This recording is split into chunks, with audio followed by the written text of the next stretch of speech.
Hello, everyone. Welcome back to another episode of The Progressive World, where we talk about pretty much everything and anything related to the progressive world. And as always, I'm joined by my co-host Sam. How are you doing, Sam? Everything good? Yeah, cheers. Thank you. Perfect. Okay. As always, let me just give a quick rundown of today's show. And as usual, there are timestamps below so you can jump to your favorite parts. So we're going to start with the Canadian elections. So Trudeau managed to pretty much hold on to his minority government, and there are a bunch of repercussions for progressives and progressive policies. We'll get into that. Then the German elections, they're right around the corner this Sunday. One or two things about that. The Russian elections have happened. Sam has some information there. The Communist Party came in second for whatever that is As worth. But yeah, as progressive, I suppose, as you can, well, in a leftist yeah, terms, like it's as big. It's the biggest news you could say. Anyway, exactly. And then we'll move on to our Progressive World Online segment, where we're first going to watch and commentate on this video that Ryan Grimm did with possibly like the most biased right-wing commentator ever on the Hill.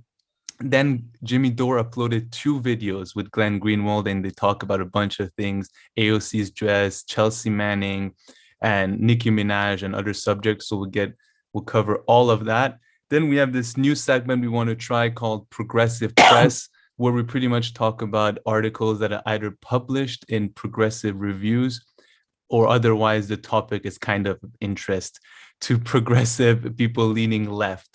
And one of those stories will be about Hotel Rwanda hero Paul Rusabijina, convicted on terror charges, and also spoons becoming the new symbol of Palestinian resistance. And as always, how we like to finish the progressive world with progressive tweets. So we have a bunch of fun tweets lined up as well.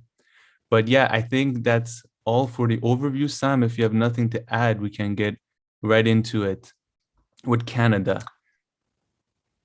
yeah, Do of you want me course, to I think. start just giving a kind of quick, very quick overview? So, as many of you know, Justin Trudeau called a snap election about a month ago in August. His Canada has a parliamentary system, and they pretty much had a minority now. Trudeau had originally won a majority back in 2015 when he was elected, but he lost that in 2019 and only had a minority government. And he thought this would be a good time because in Canada, at least the narrative was that, they were dealing with the pandemic well and the rollout of the vaccine was going well. So he thought apparently that this was a good time to have an election and hopefully get a majority control of parliament.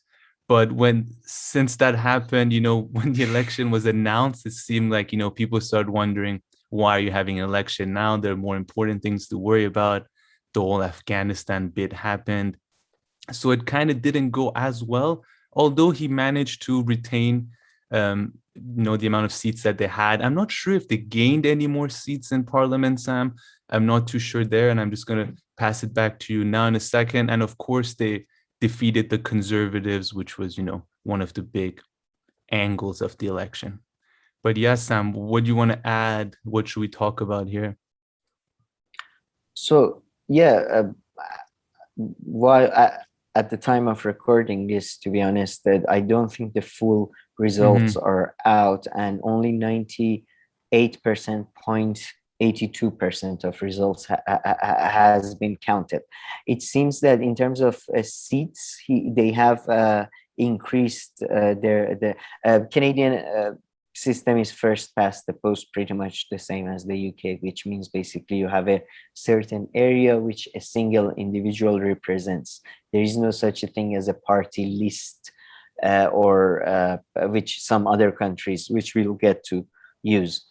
So it seems they have gained 3 seats. It seems Okay. conservatives have not lost a single seat. The Bloc Quebec Party have gained 2 seats, and the sort of more left-wing New Democratic Party also seem to have gained a single seat. The Greens, again, just zeroed out. So no changes. This is 2021. But what I found very But wait, fascinating. I just have a Sorry. Yeah. question there, though. So who lost the seats if you're saying the conservatives didn't lose any seats? Where did those gained seats come from? That's a good point. I have no Because idea. no, there are I'm also just, the by the way, looking others at and the. the People's Party and the Green. I'm sure So to I mean, be. there are a And bunch. it's the probably number of maybe independent candidates, because in the Yeah, at least in the UK, I know there are many constituencies that maybe there are independent candidates, but that is maybe also because the results are not final. But yeah, I would. but you're right. No, That sorry, is the quite odd. Conservatives. No, you're mistaken. I believe the Conservatives. I'm looking here. They lost 2 seats. Maybe your And information is the more updated. Yeah, I'm Mine is a looking couple at of the hours Globe ago. and Mail. Yeah, it seems like the Conservatives lost 2 seats. The Greens actually Oh. lost a seat, and yeah, another one was others. So independent, Yeah. like you were saying. For okay, for mine it says the screenshot I have is conservatives have won 119 seats, and 2 seats are, I guess they lost those 2 seats. So Yeah, yeah, it makes yeah. sense. Um, anyway, yeah, but what I found very, first of all, the, what I found very interesting though was the fact that yeah, Canadian system is just like the UK. So prime ministers can call elections anytime they want. So when Justin Trudeau won in 2015, October 2015, he had he as a party leader, they gained 148 seats, right? So they gained 148 seats. Conservatives lost about 60, New Wow. Democrats lost about 51. So that's huge. But as a percentage of popular vote, this was 39.5%, Mhm, right? So this is the first time Trudeau came to power, 2015, 39.5. mhm. Second election, and this is where it gets really interesting. They lose 20 seats, Mhm. but they are still, a majority, 157. They become a minority government. They lose 20 seats. They have 33% of popular vote, Yeah, right? The conservatives have 34.3 yeah, percent of popular vote, and this is like something that Trump was very much mocked for, and before yeah. that George Bush was mocked for, and this is something that can happen in first past the post systems. It rarely happens in the UK, but I found that so weird that Trudeau actually lost the popular vote last time. And this information I have here, which is incomplete, I think you have a more updated version. Yeah, again, it seems they lost the popular vote, Yeah. 32.2%, while the conservatives actually got 34% of popular vote, it seems. But again, because of the way first past the post Yeah. system is, they won they won the right to form. They won the right to have the first chance to form the Because government. it's only So about I found men. that Yeah. yeah. So no, I just found it very fascinating that you had twice in a row now you had a government that has lost the popular vote. Yeah. Yeah. No, no, for sure. That is very interesting. And I'm guessing the reason for that being is because since so many people, almost a third of the population live in Ontario, and those are the kind of seats that probably switch the most. So I'm guessing that like, you just lose one or two of these and they go like one way, it probably affects the popular vote by a lot. But yeah, very interesting that they've lost it to the conservatives. Although, and I understand, and I get what you're saying. Like when that happens to Trump, we pointed out so much that he didn't get the popular vote. But I guess in Canada, the system, since Or a bit George Bush. different, or George Bush, it makes the comparison a bit different since there are all these other like left-leaning or right-leaning parties. So you can say that perhaps overall left-leaning parties are still favored in popular vote. But yeah, you're Sure. completely right. The Liberals got less, but yeah.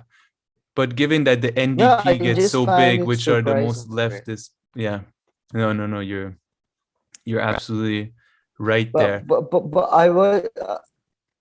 on specifically on this election, I'd like to point out that apparently this was the most expensive election in the country's history, costing over 600 million Canadian dollars, which is part of the reason they say Trudeau probably didn't do so well, because a lot of people felt it's a waste of money.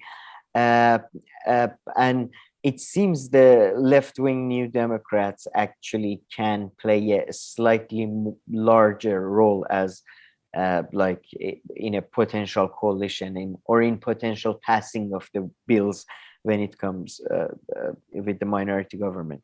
So somebody called them are likely to be kingmakers. From the numbers, I'm not quite sure, but that could be a positive thing. Yeah, exactly. But You know how parliamentary system works. They're like so confusing yeah, in a well, it's way. cool. Yeah, but no, it was it seems that Trudeau lost overall, though. I mean, he survived, but it seems it was a sort Yeah. of it wasn't a very good win, let's say.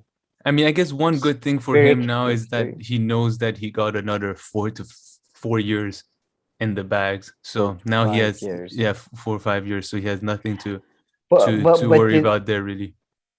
but the thing with minority governments, or I mean, I'm basically going based on my UK politics history. When you have a government which has very little, very tiny majority, they tend to be very unstable internally. And I don't know if there are any challenges within the Liberal Party right now or anything. Yeah. But No, that's interesting. And apparently, I was exactly reading that now he's going to face, a little bit of backlash from insiders and people in his party, because it didn't go according to plan, although it didn't blow up in his face and him losing it. That would have been huge. But I think he is, even though he doesn't seem like a charismatic person, and I don't know if Canadians like love them that much, so he's so admired and everything. But I think he has way too big of a brand for any other liberal to try to, try to like push him aside, and take his place for now. Sure, I have. Yeah, I know he's very.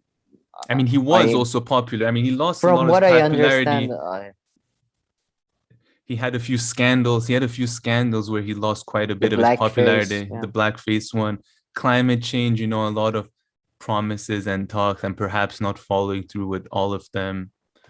Arms deals. Yes, exactly. And the whole China thing, although I don't know if people, because they kind of got involved in the middle of like the Trump Huawei thing. Hawaii. Yeah, so I don't know how much he suffered from that politically, but I don't think that was very advantageous for Canada to fall in the middle of that. They're like, what do we do?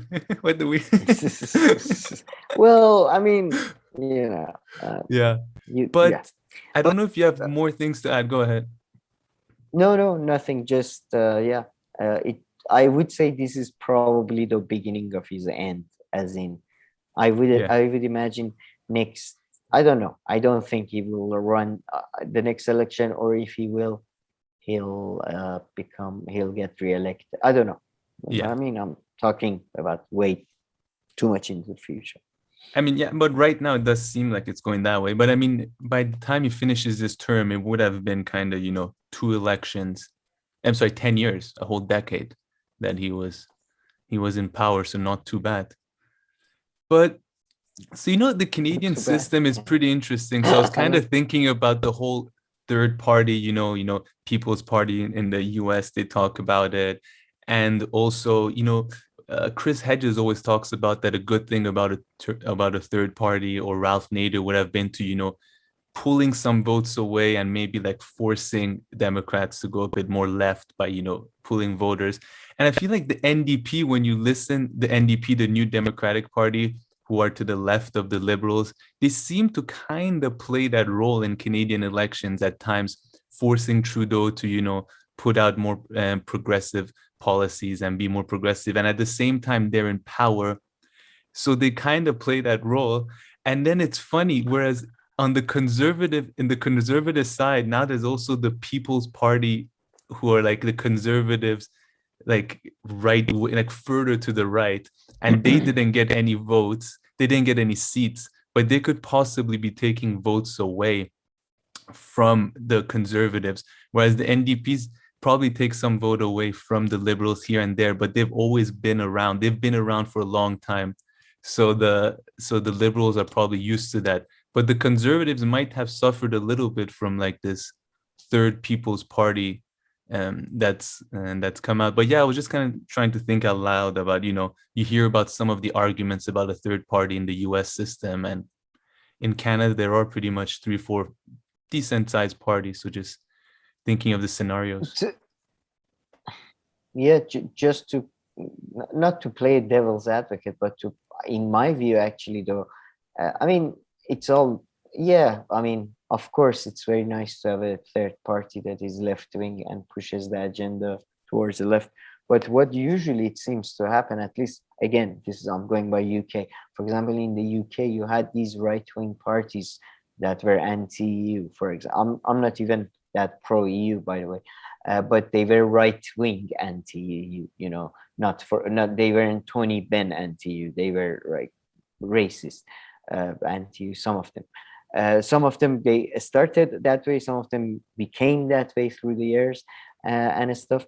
So again, the right seems to be as capable of incorporating, and then when the issue, by the way, that single issue, or it's kind of like the Tea Party people, Tea Party people, they were originally against the whole bailouts and all of that, but then they became incorporated into the mainstream right-wing corporate sort of party. So I think again, it's better than doing nothing, having a third party that pushes for the left. But I would say, as always, the right, because they have more money, they will be more successful in that. So even, let's say, if there is a relaxation of regulations in the US to allow for more allow for an easier access to ballot access to third parties, I don't think it would have any significant effect,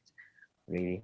Yeah, no, it's hard to think what effect it would have in the US. And then you can also argue that, of course, the more left-leaning Canadian party, they of course take some seats away from the liberals. So if they weren't there, maybe the liberals would have completely got majority. But probably having them there is better, both pushing them left and forcing them to go left. But yeah, I don't know how it applies in different countries and what can happen in each different circumstance. But you always say that the right have more money, which I guess it's true. But like, didn't Hillary Clinton, and although she's not the left, but didn't she apparently spend more money than Trump? And I know that's at that level. There are levels of races everywhere, but apparently she spent more money on her campaign than Trump, right? So I mean, there is also a lot of money in they're not the left, though, they're like the liberal center, or yeah, sure, yeah. And whatever they are. Bernie at some points, I think, raised more money than a lot of people. Yeah. But I think there is a tipping point, though. But yeah, okay. Or those are smaller elections. No, there's those smaller elections. I mean, what was those elections that that apparently money completely swayed voters one way? Oh, it was the Nina Turner one. Oh, so they're Nina saying all Turner that money. ones. Yeah, they're saying all sure. that money but flooded last minute.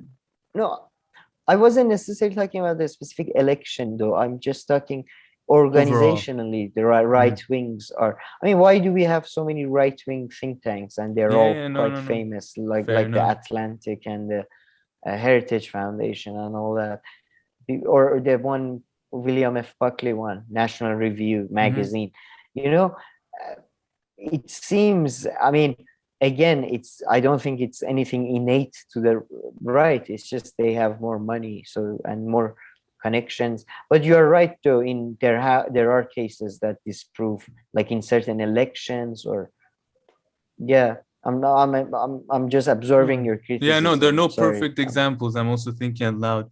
But also just going back to, for instance, just to touch on the issues, this is kind of the last thing that I know. So I was looking at what are the main issues of the election. And really there aren't many there weren't that many real issues because you know Trudeau just kind of It called seems this election out of nowhere. So kind of the issue climate became change to an climate change extent. was a big one. And apparently this other one that we see. So of course everybody knows that in Canada they have universal health care. But if you want to buy drugs, prescription drugs, there that you have to get private insurance. So apparently the liberals were saying that they want to introduce this called pharmacare, and you know right now it's no longer really at the heart of their campaign promises, but that's one thing where the NDP, the more leftist socialist one, they were like really strong, and they were promising that within a year that would come into place if they were in power. And they were also planning on adding dental, because that's another thing that's not covered by Canada's universal health system. But yeah, apparently childcare was one issue that seems to have been like one of the main issues. But yeah, if not climate change. But I mean, there was just a month of election, and you know, the liberals were all about beating conservatives. The conservatives were all about beating the liberals, and there was, of course, that dynamic. But yeah, I don't know if we have. Do you have anything else to add on the Canadian election? Not really, no. It was it was a bit of a boring one Yeah, as no, I far as guess elections Trudeau's go. back where he started in a way. Yeah, yeah, In a weaker position. Yeah. yeah, slightly. Um, but we shall see. But okay, so let's move on to Germany. Uh, Germany. Okay, sure. Yeah, I let's do thought we're gonna Germany do. now.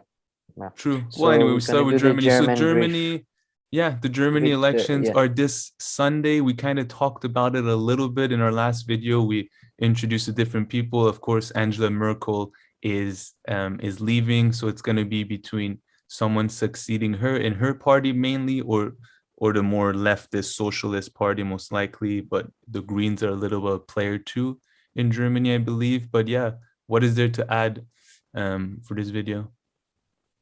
Well, there were a couple of interesting tidbits to add. To be honest, we covered most of it last time, but just very briefly to mention, uh, SDU, the Angela Merkel party, has been for the last 2-3 years has been basically going through a bit of a civil war with the more right-wing factions in Bavaria and a bit more centrist factions. And as a result, suddenly you had this rise of the center-left socialist Olaf Schulz, who's a finance minister of Angela Merkel, because in Germany they have proportional representation system. So coalition governments are far more likely than Canada or UK or US. So and the Green Party seems to be gaining ground, and they are gonna play a role in whoever is going to be the ruling party. They're probably going to be part of their coalition in all likelihood.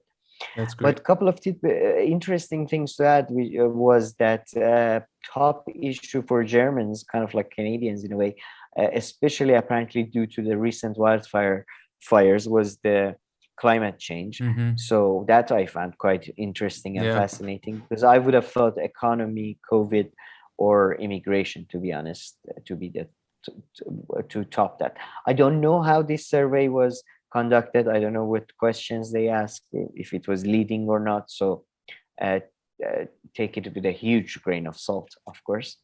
Another interesting thing yeah. was Sorry, can that, I stop you at the climate change yeah, one just sure. to add? Yeah, yeah, because No, no. I just saw that as well. And apparently, of course, all the parties agree that, you know, climate change, or the part of climate change that we're concerned about is man-made and have to do with human activity. But yeah, apparently Of the course. main difference between the more left-leaning parties is that the left-leaning parties want to offer public solutions, so more government spending to make the transition.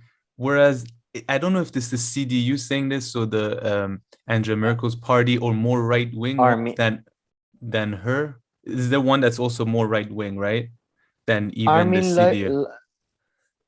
well, see, their candidate right now is more right wing than Yeah. Merkel, but there is also the Bavaria sister party, which is even more right wing than Armin Laschet. I Okay, mean, but I depending believe, on the yeah. issue, but generally speaking. Yeah, so I believe the more right-wing parties, they're of course they also agree on climate change, but they're just saying let the markets kind of take care of That's it. what And yeah, Armin Laschet, Merkel's successor, is kind of yeah. saying that technology and business will sort And of yeah, go. just yeah, market needs and all that. So I mean, they seem to differ on like, the solution that they're providing. But yeah, you're right that it's interesting that migration didn't come up again, given though what happened in Afghanistan, it could have possibly been mobilized into an issue. And COVID, yeah, I don't know how much of a how hot of a topic COVID is in Germany, but yeah, very true. But yeah, continue. No, yeah, that was interesting. And another interesting thing was that as a like I think the elections are you said it, elections are in 2 days. On Sunday, so in like 5 days. Oh, 5 days. Yeah. It's just I sometimes I feel like we live in a sketch comedy. Finance Minister Olaf Schulz, who's the candidate who's leading in the polls, both him as a candidate for chancellorship and his party. He was in a committee answering questions about financial corruptions Mhm. during his reign Oh as the yes. finance minister. So yeah, it's just it just again it reminded me. I think I mentioned this before. There is this Irish comedian Dylan Moran that just says that the news is basically that yeah, there's this guy who's under investigation for financial crimes, but the people who are investigating themselves are also have been alleged to committed war crimes in a different countries, but the people who allege that are themselves are paid agents. But it's like Jesus, like you can't Yeah. keep up with so many things.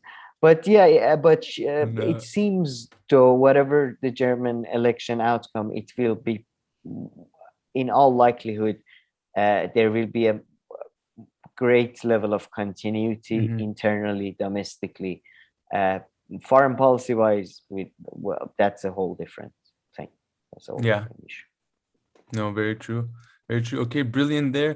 So I believe there's also a Russian election that happened. So this one, So I yeah, followed wait, it a bit. Oh, yeah, you yeah. have So more on now we're Germany? gonna no, no, no. Yeah, I was Just gonna I throw it wanna back to you. no, I just wanted to do it clear. So now we're gonna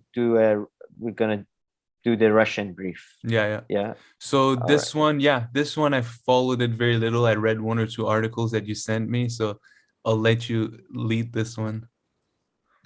Oh, sure. Well, let me just give a slight explanation of the Russian system because again, it's kind of somewhere between the although Germany is probably very similar to the Russian system. I'm not sure, but the elections for the State Duma of Russia, State Duma is the lower house, so House of Representatives, House of Commons, equivalent of that, are held every 5 years, and there are 450 seats of the parliament. Half of the seats are allocated through a proportional representation party list. So you vote for a party, and a party has a list of people they put forward, and based on the percentage of people, they get number of people of that list into the party. The threshold is 5%. For example, in Italy, I believe they have a threshold of 3 or 2.5%, and that causes that Italy has like so many parties are in the parliament. So these things kind of matter. Definitely. They're elected for a 5-year term, and so that's the type of election we are talking about. The before the election, there is an increasing, obviously, because of economic. Russia, as with many other countries, is going through tough economic times. People are a bit upset, so the United Russia Party, which is the party that supports Putin, they have been declining in terms of popularity. The second largest party in Russia has traditionally, since the collapse of Soviet Union, been the Communist Party, but they tend to agree with Putin on a lot of on a lot of issues. There are also Interesting. national parties that they tend to agree with Putin on a lot of things, although not on everything. They may be even more aggressive Putin in some international So are relation they good aspects. I mean, communists or bad communists? they are. I mean, the leader, the Communist Party. That's actually a very good question in a way, because the Communist Party in Russia is going through an interesting change. Their leader is still the same old leader from 1990s, who's a bit of crazy Stop. man, sort of Trump. Sorry. I said stop. Okay, that's hilarious. From the 90s, they Yeah, haven't from yeah changed. the yeah, and No he's kind of communist a Trump primaries. like. No, but he's a bit of a, like, not Trump as in, like, he's just talks a lot of shit basically I see. figure, and but then these elections, this one especially, they put a lot of new young candidates that are very hip and sort of modern and all that, so they've done better. And then you had this fringe, and I do refer to them as fringe. I refer to the other experts on Russia, not on mainstream media, but you have these fringe people like that guy Navalny, whatever, The guy who got the arrested and poisoned and the guy who everything. got arrested, and those are genuinely fringe people. They don't have more than 10% of Can I just play popular devil's support. advocate for a second? And so are they? Sorry, just to finish my thought, Sorry. they also utilize this strategy to do tactical voting. So don't vote for our candidate. A lot of times vote for the communist candidate, just against the United Russia Party. So Mm-hmm. that was the context in which the election basically took place. Obviously, in Russia, there is the context of rigging and corruption and all that, as always. Sorry, go ahead. No. Yeah, very interesting. So you're saying they're willing to vote for these liberals or willing to vote for communists just because, to sabotage Putin, and how much they're against Putin and everything. Sounds like straight out of MSNBC United or Russia. something. United Russia. Yeah. The pro-Putin It's party, kind of, right? It's like not look. even his party. I think as a tactic, I don't Yeah, begrudge no, their I'm not saying tactic. I'm not Like, saying it's a bad you know, tactic it's a necessarily. It can be good or bad. I mean, kind of shows where you're at. If that's what you come, that's where you're aiming. But yeah, so that was what I was gonna say, to play devil's advocate a little bit. Would some say that, apparently, so the guy who was arrested, I forgot his name, and poisoned, apparently Alex. I believe Alexis Navalny, but I'm yeah, not sure if I'm Navalny, pronouncing.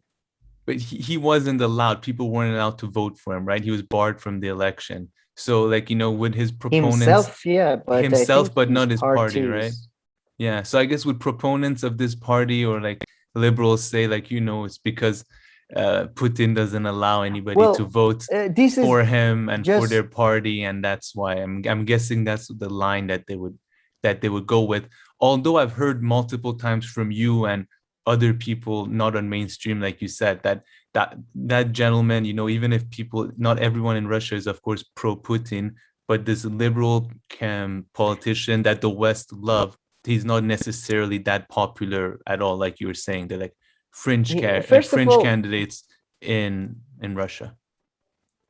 he has some old ties to ultra nationalist groups, which he may have renounced. I'm not quite sure about that.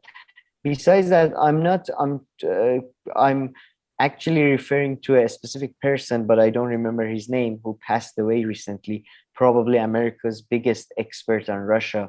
I believe it Oh, was Professor Stephen yes.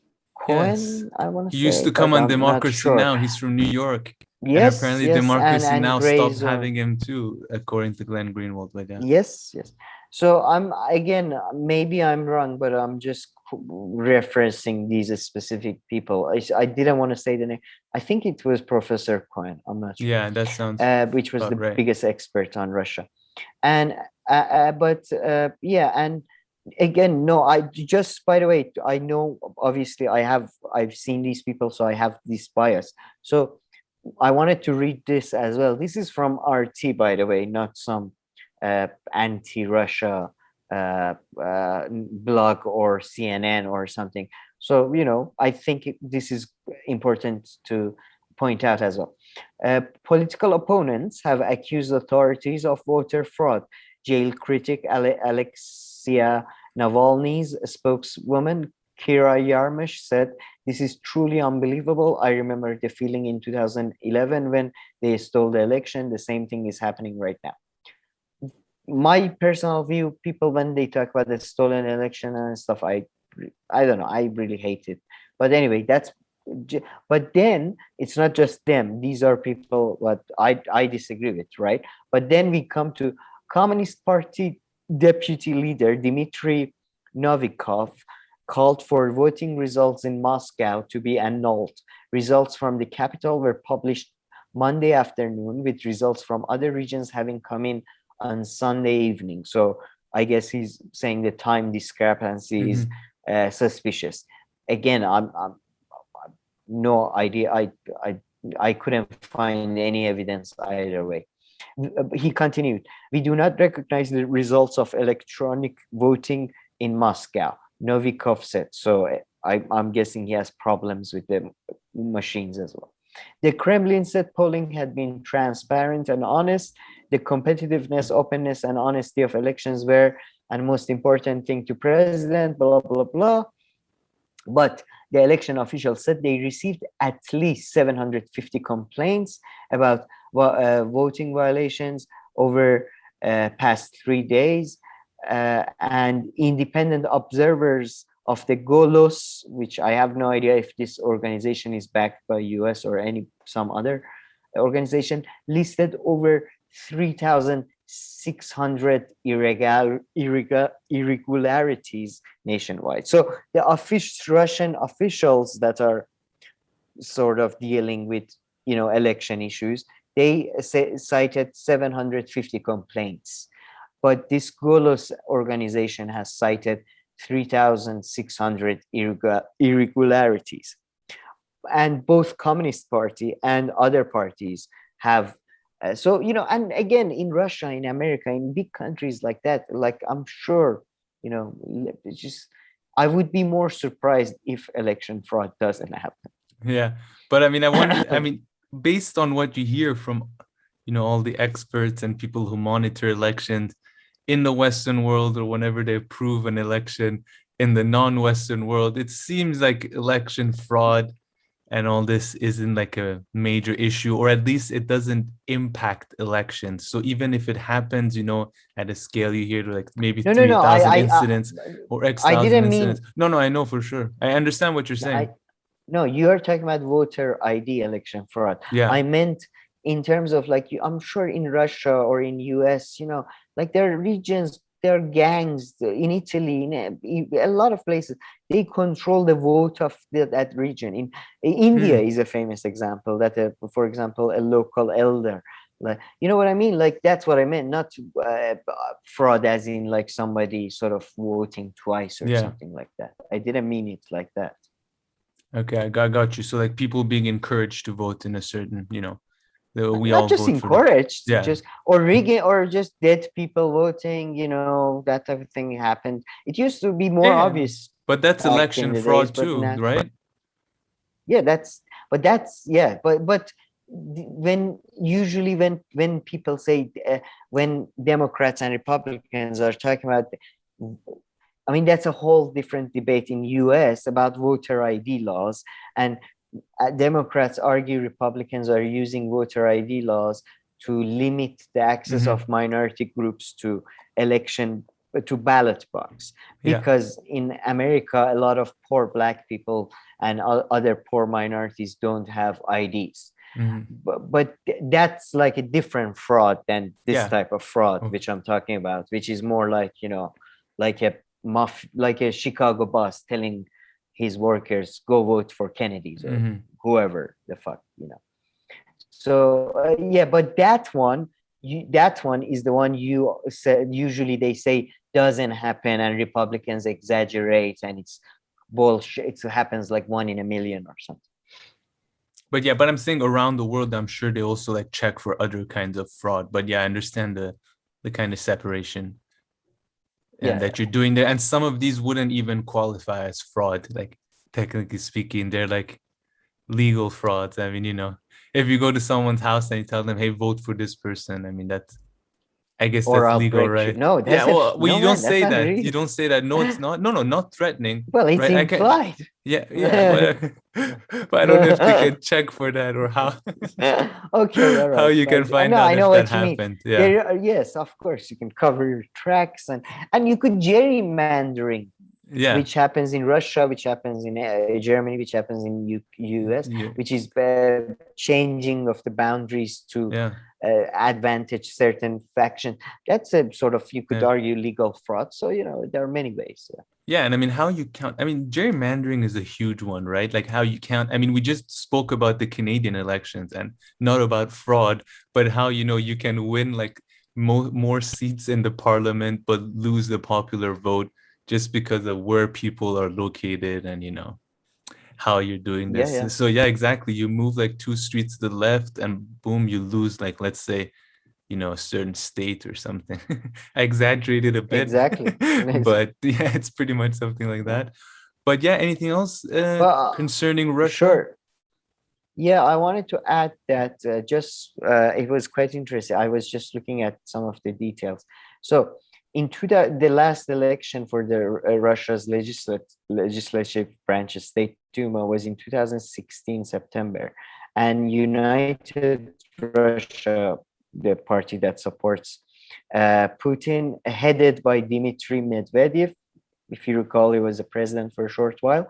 Ah, They got 54% of the popular vote, mhm. 343 seats, and this was a 105 seats increase. So it was a good one for them, right? They say so. That was in 2016. And you had a turnout of 47%. Turnout, which was going down 47% and on a downward trend. Then in 2021, interestingly, you have it's quite United Russia has lost 19 seats. So now they've lost 19 seats. They still have 324 seats, as still the largest party, 49% of the vote. Now they're led by Sergei Shoigu, so another figure. And the turnout for this election was 51.6%. So you had a 4% higher turnout, which is quite interesting to me. And the Putin-backed party won like 4% less a popular vote. Yes. Yeah. Very little. Yeah, from 54 to 50. Yeah. Yeah. They went from 50, above 50 to below 50, which is something. Yeah. It's is an indication. And again, as you can see, just like US and many other countries, the election turnout is about 50 to 60%, at not very high. Yeah. In the European countries, does it reach around 70% or so in Germany and stuff? I wonder, where am I getting those figures from? I have no idea. Like I think in 70, yeah. France, I think presidential elections tend to bring out more people. I don't know. I think in UK it's usually around 60. I found, for example, the Senate race for Nina Turner, that one I found very surprising. Apparently the turnout was something around 30%, which I found very surprising. Yeah, but it was one of those strange elections too, so maybe it had to do with that. Maybe. Yeah, but yeah, okay. Very, very, very nice. Okay, anything else election-wise? So many elections. We spoke about a bunch last week. We also talked about the one in Norway last week and France. In France, they're having their primaries. So I'm sure we'll talk about those again in the coming weeks about the French election. So no, I think we are done with our country briefs. Hopefully we'll have more next week. I mean, it was a good, these 2 weeks was a good country brief weeks for us because of these elections, but we'll with see leftists playing kind of a role, right? Like, I mean, in all places, right wing didn't win. Greens, that type of thing, yeah. Greens, some cases did okay, and of course, liberals won, but they're liberals in Canada. As always, liberal hegemony asserted itself. Yeah. Well, but pretty much. yes, yeah. Pretty much. That's well put. Okay, so now that we're done with our country briefs, we're going to move on to the Progressive World online version of the podcast. And we have two stories here. The second one are the two interviews that Jimmy Dore posted with Glenn Greenwald. So we'll get to that. But first, we thought that with this Hill segment that Sam saw from yesterday, it's kind of about Iran and Israel. And Ryan Grimm is with this insane host. I think I'd seen her face before, but I can't remember anymore. But for this video, we thought that our comments would be best if we kind of do a watch along and pause it, because you kind of have to see it for yourself. Right, Sam? So yeah, no, and I wanted to respond point to point. Yeah, for sure. Although I would say insane is a bit harsh, but yes, I don't agree with anything she says, but yes. Yeah, and I mean, she's so open with her bias and positions. I mean, there's one point I'm pretty sure she says it, so we'll get to all that. Yes, we get to point by point. And I believe she worked in the Trump administration, this lady, right? Like something in communication. I was really? reading it up, yeah. So just bear in mind. Great. And the gentleman on the left is, of course, Ryan Grimm. And divisive, popular among progressives. You can say more hated, actually, maybe not divisive. I think now he's hated, but I'm continue to be one of his one of few remaining fans of his style. I not this video though. This video, he's boring. No, and not weak. This video. No. We'll talk about this video specifically. But I love his style of delivery. I don't understand why people find that boring. I'm like, I'm the most boring man alive, I feel. Anyway, But no, this video is the content of this video is quite. Yeah. It's something to comment on, I think. Yeah. Okay. So I'll press start. Let's get this going. December, Israel assassinated a top Iranian nuclear scientist using artificial intelligence, according to the New York Times. The report notes that Mohsen Farakzadeh had been on Israeli agents' radar for years. Look, man, I've been butchering names left and right, covering Russian and German elections and all that. But how do you go Mohsen? It's M-O-H. How do Mohsen just read the anyway, this is just for fun. I mean, obviously I butcher names all the time, but at least I try to pay attention to the letters on anyways. Go ahead. No, sorry. How you make I'm very angry, as everybody can tell. Convinced the scientist was leading Iran's efforts to build a nuclear bomb. So the story here isn't just how Israel used what the New York Times once mockingly dubbed as a killer robot to assassinate Iran's top nuclear expert, but the publication's tendency here to take Israel's word as truth. So friend of the show, Trita Parsi, tweeted, "No less than 3 times does it cite Israel's justification for its assassinations at face value.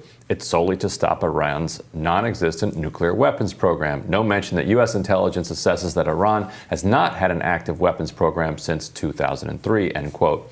He also notes, Yep.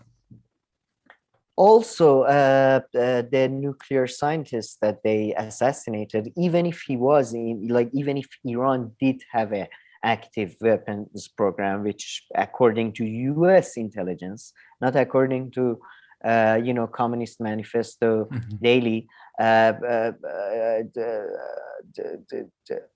he was not anymore.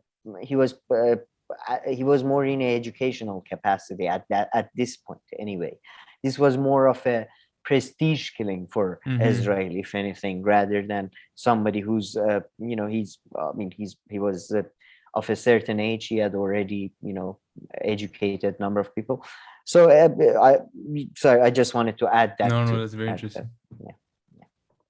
Quote, particularly astonishing that it categorically writes that Israel sought to force Iran to accept strict constraints on its program. In reality, Israel pushed for wildly unrealistic restrictions it knew Iran would never accept in order to escalate matters to a conflict, end quote. Alyssa, this was a fascinating story, partly because, in December, as we mentioned, when the New York Times, first reported on this assassination, it wrote in a completely mocking fashion about the Iranian claim that this had been an AI robot that had, without any assassins present carried out this execution. It now turns out that that explanation that the Times had mocked back in December is the explanation that they have now confirmed as accurate, and that is how it played out. The article, aside from Trita Parsi's critique, again, I mean, just because we don't want to trust the Israeli sources either, there were at the time number of different theories and number of different rumors. There was one about a remote controlled weapon. There was one about a 14-member team that attacked. There was one about the AI. I would imagine it's probably combination of these theories that led to the actual assassination, maybe a AI remote controlled weapon or something. But so, you know, who knows what actually happened? We still don't know anyway. Yeah. And I mean, this word AI is often thrown around. I mean, sometimes to just like, you know, like referring to like a robot or automated kind of thing. So some of these theories could be the same. That's one of my biggest points of contention with this video and the presenter, the other presenter. Doesn't go into any of the questions around the ethics or the legality of the assassination program. But what did you make of this? So a lot to unpack here. I would disagree with the assessment that Iran is not on the cusp of nuclear capabilities, and the International Atomic Energy Agency, tasked by the weapons UN, capabilities is fair, tasked by the UN with monitoring their movements toward trying to obtain a nuclear weapon, came out saying that they were within 2 months of having enough enriched uranium to do so. So I don't think we can wholeheartedly dismiss that is their aspiration. Yeah, and I think, yeah. Oh, but interestingly, by the way, yeah, her family name is might be of Arabic or Iranian. Yeah, no, her dad is Syrian. origins. I was looking it up. Oh, really? All right. But she was born in LA. Oh, makes sense. Second generation Middle Eastern, second generation California could be a dangerous cocktail. But yeah. I think she's kind of misrepresenting facts there, because, yeah, well, you need a certain amount of enriched uranium to then be able to make that bomb. But that's a whole different, like, just because you have enough amount of uranium doesn't mean necessarily you have the bomb.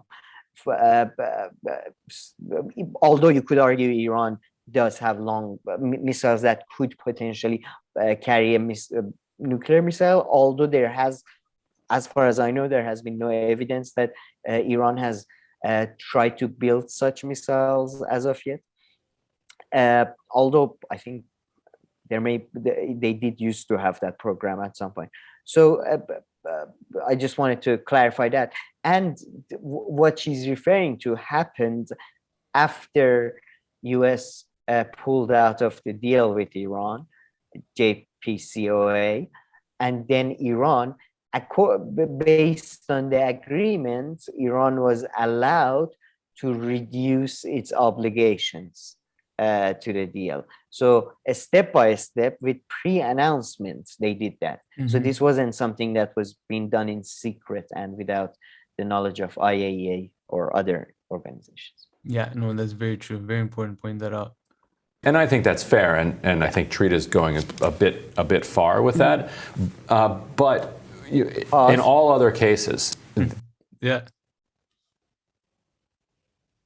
I mean, I just first, I just love that she throws in a complete nonsense without any references.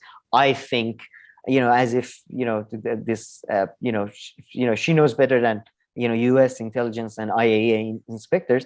And then Ryan Grimm's Trita Parsi is going too far. I mean, Trita Parsi, probably one of the most biggest experts on the issue, with quotes from, I mean, I don't know, like, based on what Ryan Grimm is saying, he's going far, because Trita Parsi is not somebody, by the way, who denies that Iran has regional ambitions or anything. He's a complete academic. He's a complete So I don't know that's annoyed me, because there is no explanation as to exactly how he goes too far either. Yeah. I'm guessing he's pointing out to the fact that Trita Parsi said that the US says that Iran doesn't have a nuclear program since 2003.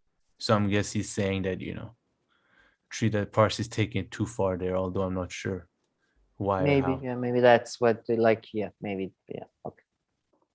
The New York Times, or many other cases, the New York Times will say according to X, right? Rather than just stated as fact. Well, no, and the bigger point that you alluded to that's extremely important is there's a massive global debate within the military and defense community over the use of artificial intelligence in warfare.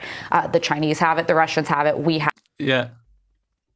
The bigger issue, the more important issue in this video, it's not the illegal assassination of a civilian, none of or potential civilian, whatever, none of that is the bigger. The bigger issue is whether AI ethics. I know. I'm so this is a pet peeve of mine, the whole just war, and then these idiots sitting around. Is it okay to kill them with the tickle, or should we kill them through throwing a bucket in their head? Who gives a shit? You're killing them. So it's just this whole AI ethics of AI. Oh fuck! It's just, first of all, I think it's a moonshine. So the whole AI is a moonshine, largely. This idea that we don't understand human consciousness. We're going to create anyway. It might happen by accident, but it definitely won't happen by design. Secondly, the fact that she tries to frame that the bigger issue here is the ethics of use of AI when you're assassinating civilians in countries, in jurisdictions that are not yours, and you're going there sort of Batman style, handing out. And there's a global debate around this. I love that. Yeah, global debate. Every day, academics writing AI ethics. How many people are too many to fuck? Yeah. Anyway, sorry. Continue, bitch. Talks about it. The Israelis certainly do, and many others. And what doors do we open if we start to say that, without any human direction, you're going to have killing machines that can take out high-value targets? Now, do I think this person was justifiable to assassinate? 100%. Do I think it's ethical, or is it open to an ethical debate to use artificial intelligence to carry out assassinations? So I didn't even pick up on this before. So she's completely fine, but this AI. She doesn't know. I would like to know if she knows. She can't pronounce the guy's name, right? Yeah. Does she know anything about the guy's history? I mean, again, I'm not saying the guy may be a fucking, one of those mad scientists that experimented on people. I don't know. But she has no. There's no debate on that. There's no debate on she's so certain. Going to a different jurisdiction and killing somebody who's officially, at least, is a civilian. There's no debate on that. But the use of AI, whether can it be done with a automatic weapon or a manually loaded gunpowder weapon, that's the big issue. Yeah, I know. All right. And she's so certain that, as if she's a scholar on Iranian and Middle Eastern issues, or even this guy specifically, and knows. I mean, she's a 31-year-old. You know what he did? When people are young, she's my age, and she knows so much in this area. I'm how could you? You're a TV presenter. When did you have time to become so specialized on this one guy or one issue to be so certain about this?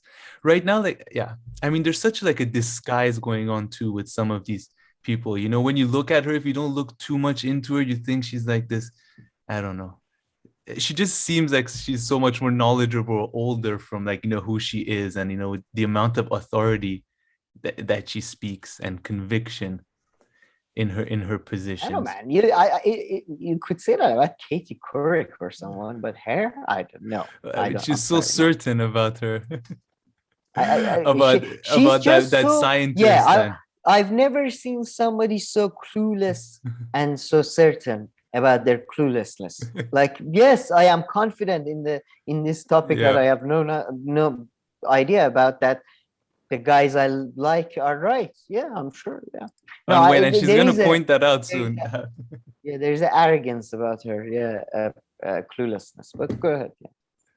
think it's very dangerous territory. And I'd note when I was at the Department of Defense about a year ago, we released principles of ethical AI use. And it was an internal major deliberation within DoD, some who are very much for this is where warfare is going and we have to keep up with our adversaries. And those on the other side of, if you believe in just war theory and if you believe in doing everything possible to potentially de-escalate, to avoid civilian casualties, how could you ever even open the door to this? And it's a little stunning that the New York Times didn't even really get into that discussion. Yeah, artificially intelligent killer robots. So there you go. The only reason she had this take for this video is, I'm guessing last year she worked in comms doing that or something in that department. So she's seen this one like report that circulated. So like that's the only like thing she knows about this whole story. So she just like made it the angle of it based on I'm glad you pointed out. She's so like open. You'll see, and then that's by the way I mean about cluelessness. Like New York Times, Ryan Grimm, people, everybody like ignoring that whole AI debate, and she's like, I can't believe it. I can't believe why nobody's discussing the AI. We released these principles of AI use when you want to murder somebody illegally, and nobody discusses these principles of, you know, it's like a serial killer being upset about their manifesto not being read by it's just, she's just so like, like neither New York Times, Ryan, nobody gives a shit about the AI angle, but she keeps pushing Raise a few questions on the question of assassinating scientists, though. Where does that end? Does Iran, you know, Israel does not have international recognition for a nuclear program. Does Iran have the legal and ethical ability to go in and execute Israeli scientists? Well, I think you tack the word scientist onto it and makes it sound something more benign. It'd kind of be like if I was talking about a biochemist who's... So the poor guy is not a scientist. No, wait. So you're a scientist in one country. I'm sorry. Yes, scientists, again, this is like that's where we get to the fact that you know, you said she seems not like she's a child. She's a genuine child. Like scientists, good. Like you do know, like, I mean, this is a very shitty example, and like, you know, but you do know, like, Nazis also had scientists. Like you do know there are scientists that do bad things. Like there were doctors who killed their patient. Did you know that? Oh, did you know there were priests that did not believe in God? Like it seems like we are talking to a child now, because she doesn't seem to like understand, like, no, if he's evil, he's not a scientist now.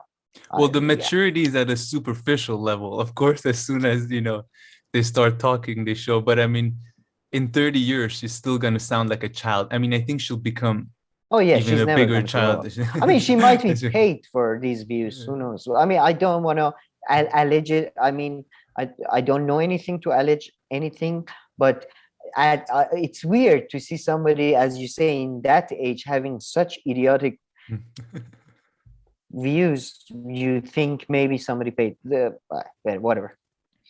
It's continue. Creating bioweapons and call him a doctor. It just makes it sound like something a little less dangerous than it actually is. Can Iran kill biochemists in Israel or in the United States? Well, I would say absolutely not, but Iran's the leading state sponsor of terror. They've already, they publicly state they want Israel wiped off the map. The U.S. is their great enemy. Sorry, I mean, that part, it's part Can Iran kill biochemists in Israel or in the United States? Well, I would say absolutely not, but Iran's the leading state sponsor of terror. They've already, they publicly... I love how she answers the question as if she was a spokesperson there, or she's like representing. She's like, no, absolutely not. They cannot do that. And then she brings this tiring fact. I hate this bullshit fact that, of course, it's the US that put that out, like leading state-sponsored terrorist. Continue for a second, then I have a comment on what they want Israel wiped off the map. The U.S. is their great enemy. Israel, I would say, is a legitimate democratic government that tries... This part gets too funny. I have to go back again after, because then she goes on the Israel part. Yeah, no. First of all, Iran is the leading sponsor of terrorism. That's, by the way, where that's one of the places where like Ryan Grimm doesn't push back at all, and Yeah. it's kind of weird because it's kind of like, what are you, a child? What are you talking about? Yeah. Based on what measurement? Like, even let's say you could measure terror, which is a fucking idiotic idea to begin with. Anyway, like, how do you do that? And how does, and in whichever you do, how does Iran come above like Saudi Arabia or like China and America or Yeah. a lot of other powerful nations, Russia even, let's say? I don't know. Who cares? I'm not trying to make a value judgment. And it never here, changes, huh? They've been like, they've held this lead for years now, you know? No, since Saddam, since Saddam, they never fallen God, even second or third. For 1 year, I would like to be them second, then I would believe it. If like it comes, no, well, there were a couple of years Gaddafi was trying to, push his way, but then they came close and they made up. But they did the numbers again. They're like 2 people here. Yeah, No. Yeah. There are 3 people woke in the night going, oh, night terror. So, Crunch I the don't know how numbers they in, guys. exactly Crunch the measure numbers terror. in. Okay, 10 attacks on the 10th Yeah, of but January. that was one of the original criticisms of that idiotic sentence, war on terror or war on drugs. You can't war on a fucking concept anyway, or measuring a concept and then ranking countries based on it. So idiotic. And Iran has the idea that Iran has said, first of all, Israel and Iran has never said they want. Iran has to never wipe said they off, want wipe Israel off of map. They say it in we want the government of Israel gone. We want the, that's how they say it. Even fucking Ahmadinejad and Khomeini, that's how they say. They said it. They literally said we want it the same way that the apartheid regime of South Africa went. That's literally them saying it. Again, I'm sure some of them are lying and are anti-Semites. I am sure of that. Some of them are not, though. In Iran, it's weird. In Iran, anti-Semitism is actually, I would say, more focused, sadly, on the Arab population than the Jewish population. But like hate, you mean? It's just, sorry? You said anti-Semitic. Like hate is more focused on Arab population, you mean? Anti-Semitism is, to be generally speaking, refers to prejudice against people who speak Arabic or Hebrew or really. I thought it's towards people who are Jewish background, not that Jewish they spoke or about, Arab, but who are Jewish or Arab, who are Arab Jews Jews or Arabs, both groups. Really, both groups are semiotic people. I mean, I don't know if I'm pronouncing it right, but yes, semiotic people. It's Arabs and Jews are in Farsi. We call them Sami people. Their language is different from Indo-European languages, but that's a whole different. That's a whole. I mean, I'm using it in a very old-fashioned. Anyway. Yeah, no, but in English, it's considered as in, it's discrimination against Jews. Nowadays, Nowadays, mostly, but again, it's against Sami people or semiotic people, which in Iran, though, you don't really have. I've never seen any people being anti-Jewish, but I've seen quite a lot of people being anti-Arab, for example. But anyways, sorry, it's just but and this video is actually all about this one part, really. Whatever she's saying is basically bullshit, and it's sad that nobody even tells her, I think you're wrong, or you should double check those facts or something. Yeah, I'm just gonna go back. I just went back 5 seconds because I think this whole video really comes down to this 1 minute. I mean, it really comes down to Ryan Grimm not checking this exact minute that she has, and especially when she speaks of Israel right now. Their great enemy. Israel, I would say, is a legitimate democratic government that tries to work within international norms, and there's many. That's the one that absolutely killed me and did it for me. Israel tries to work international norms. I mean, this is the part that killed me. This whole part. Let me continue a bit more. Again, by the way, it's not that Israel is some uniquely evil.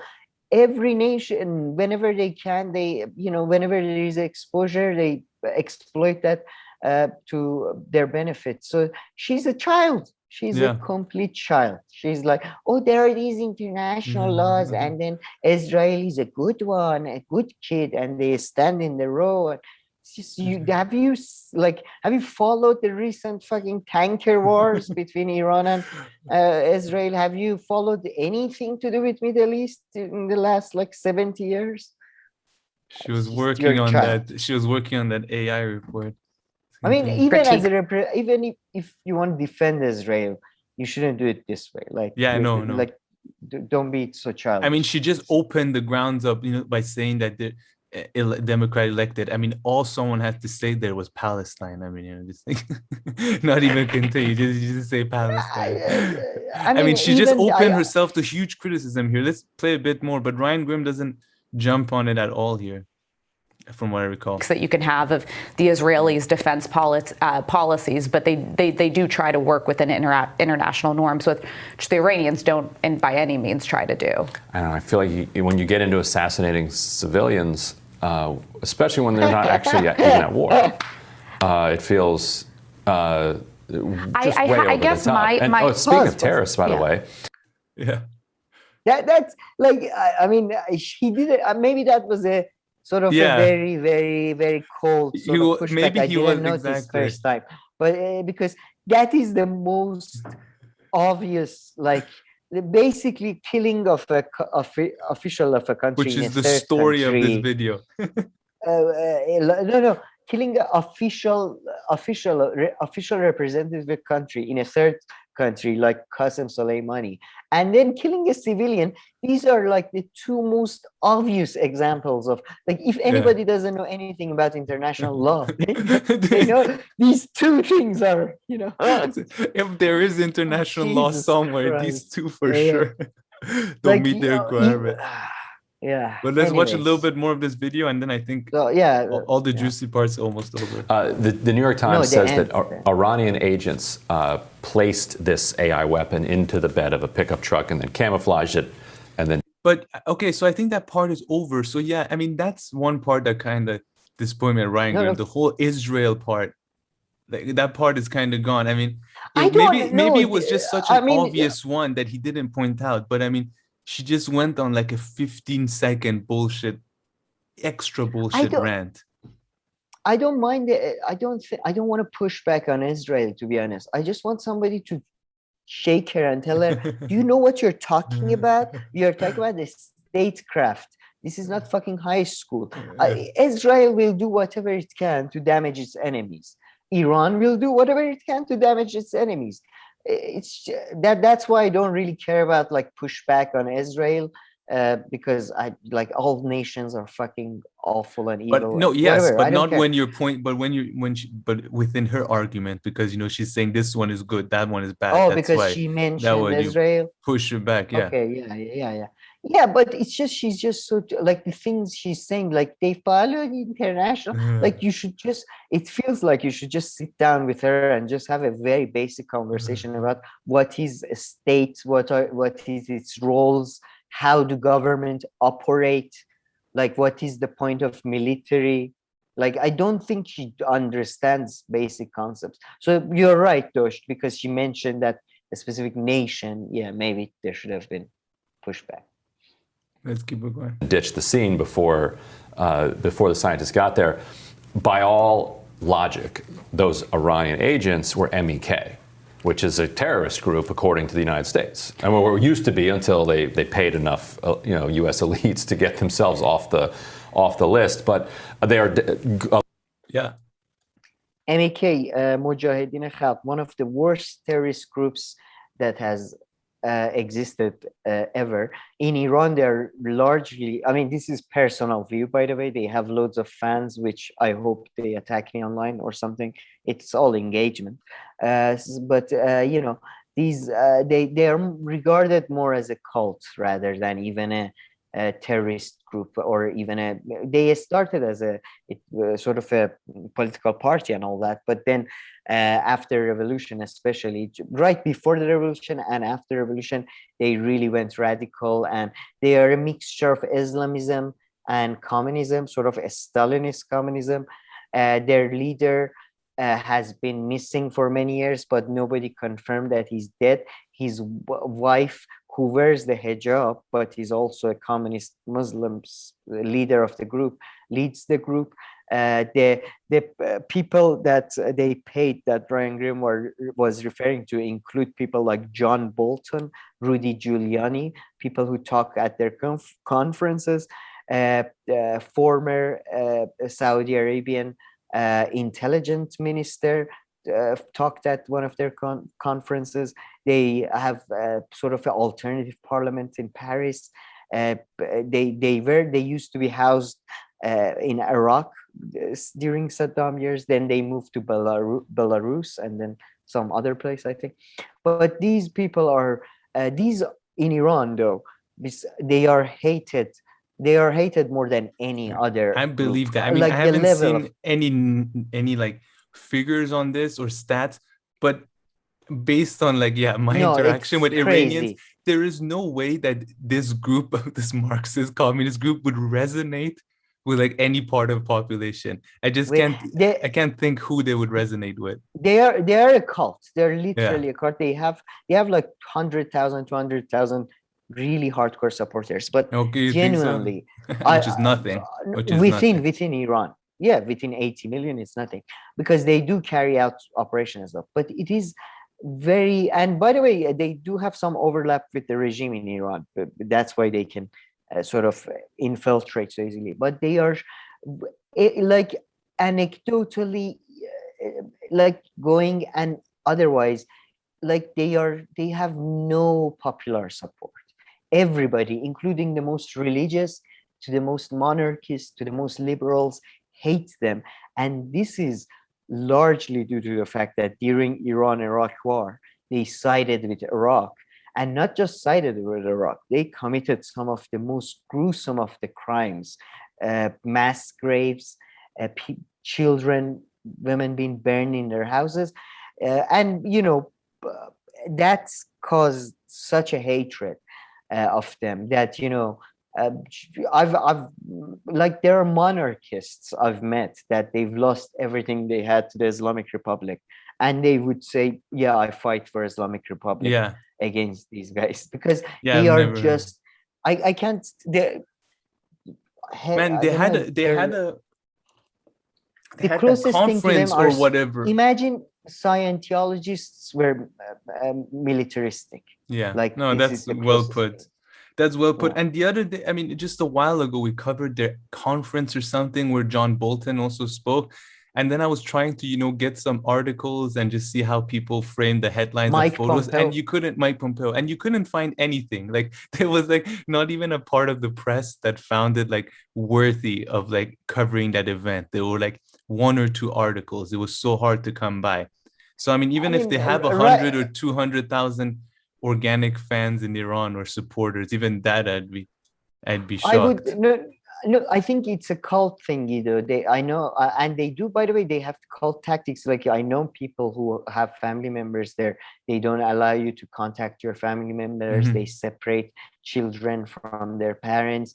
The leader, Masoud Rajavi, famously ordered his secretary to divorce his wife so he can marry the wife, and a lot of other rumors which are disgusting and fucked up, and I don't even want to talk about it. But you cannot think of a lower group of people, in my view. Okay, so let's watch a bit more of this video. Try to gather but a caveat: the group originally, when it started, there were some good people in it. It was a good political party. Over time, as many other things, it got corrupted. So I don't want to, maybe there is some old guy somewhere saying, I wasn't like that. Sorry. Okay, so try to gather your thoughts a bit. If you need to write a few of them down, so we play a bit of the video and then stop. A lot of people globally designate them as a terrorist group. They've committed terrorist acts, suicide bombings, etc. So it's just one terror group fighting a terror group. It seems like. Yeah, I just have a hard time accepting that this nuclear scientist, whose job was directly tied to the goal of achieving nuclear capabilities for the purpose of warfare, is a civilian, in the sense of his job. Do we know that for sure? It seems pretty clear in the reporting from the Times. That would be where the holdup is. I mean, listen, if this is a guy in a lab who just wants to explore the benefits of, nuclear energy and creating a more inclusive economy, that would be one thing. I don't buy those claims. What? If it's just a guy in a lab who wants to come up with a more inclusive economy.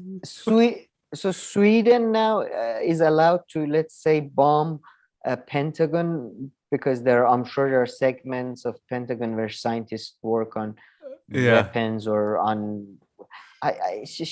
Anyway, it's too stupid to comment on. Yeah. Claims by the Iranians. What about the other? And then I love the Ryan Grimm asking for her source. She's like, New York Times article. Yeah, by the way, wasn't she bashing that article before? I don't know. Anyway, no, but as you know, like whenever you want to execute somebody legally in any country, New York Times is the, that's the, that you go with that. There is no judge. Claim that Israel's goal is actually, to prevent Iran's nuclear program, when the nuclear deal that they did everything they could to try to scuttle was actually the thing that was making progress in slowing the nuclear program. They don't seem as if they're actually attempting to do anything other than create conflict that then further polarizes the region and then strengthens their ties with the U.S. I subscribe to probably more of the Israelis' position on the Iran nuclear deal. I'd like to say it was well-intentioned, but I don't know how you can. That is the part I've been saying the whole time. She's so open about her side. Like here, she's just like, I subscribe more to the Israeli side. Let's her make her point. You can think that when you're turning over, tens of billions of dollars. Well, subscribe to probably more of the Israelis' position on the Iran nuclear deal. I'd like to say it was well-intentioned, but I don't know how you can think that when you're turning over, tens of billions of dollars in sanctions on money that went to terrorist funding, and that we know went directly to funding then Hezbollah, Hamas, and other Iranian proxies all over the world. But also the fact that, yes, there were some systems built in, like the IAEA being able to go in and look at proxies around the world. Iran has proxies around. I mean, not even like first of all, attempt to provide any evidence for any of the shit that she says. Like one thing. The money she's referring to was Iranian money blocked by U.S. government, according to many legal experts, illegally in the first place. Anyway, secondly, well-intentioned. Again, how old are you? You idiot, you child, that's why it's too stupid to comment. Well-intentioned, as if US is trying to protect the world from this rogue nation that is Iran, as if politicians have nothing better to do than, how can I protect the world tonight from a nuclear end? They don't give a shit. Just, you are a child. I think she's, to be honest, the child. I don't think she's paid for her views. I think she's just really a stupid person. Man, but I love that. She knows for sure that money went all to funding terrorists, Hamas, Hezbollah, and proxies around the world. I'm sure some of it did. But any money can go as if they need that. First of all, the amount of money around the world. Iran spends, the amount of money Iran has spent in Syria was like 20 million. It was nothing. Compared to the money that, by the way, passes through Iran. Iran is a very rich, revenue streams are a lot. It's just, it's very limited access. But it's just, she's besides the fact that Hezbollah is part of Lebanon's official government. It's just, you're an idiot. All right, let's watch this and wrap it up. Different technologies that they might be developing and how they're advancing their systems. but it put the Iranians on a glide path through its sunset clause of allowing them to create a nuclear weapon. I think it was an extremely flawed deal. I think it's a mistake that the Biden administration will likely go back into it. And I think what you're seeing from the Israelis, this sort of ramping up of tensions with the Iranians and taking these unilateral strikes, is out of fear that the Biden administration is going to walk us into a bad deal that ensures Iran gets a nuclear weapon. Right, but Israel never did anything to try to make it a decent deal. Like they actively do not want negotiations. Like they want military conflict. See, I would disagree. I just don't think you can have good negotiations with the Iranians. Again, the biggest state sponsor of terror. I think that it's a completely...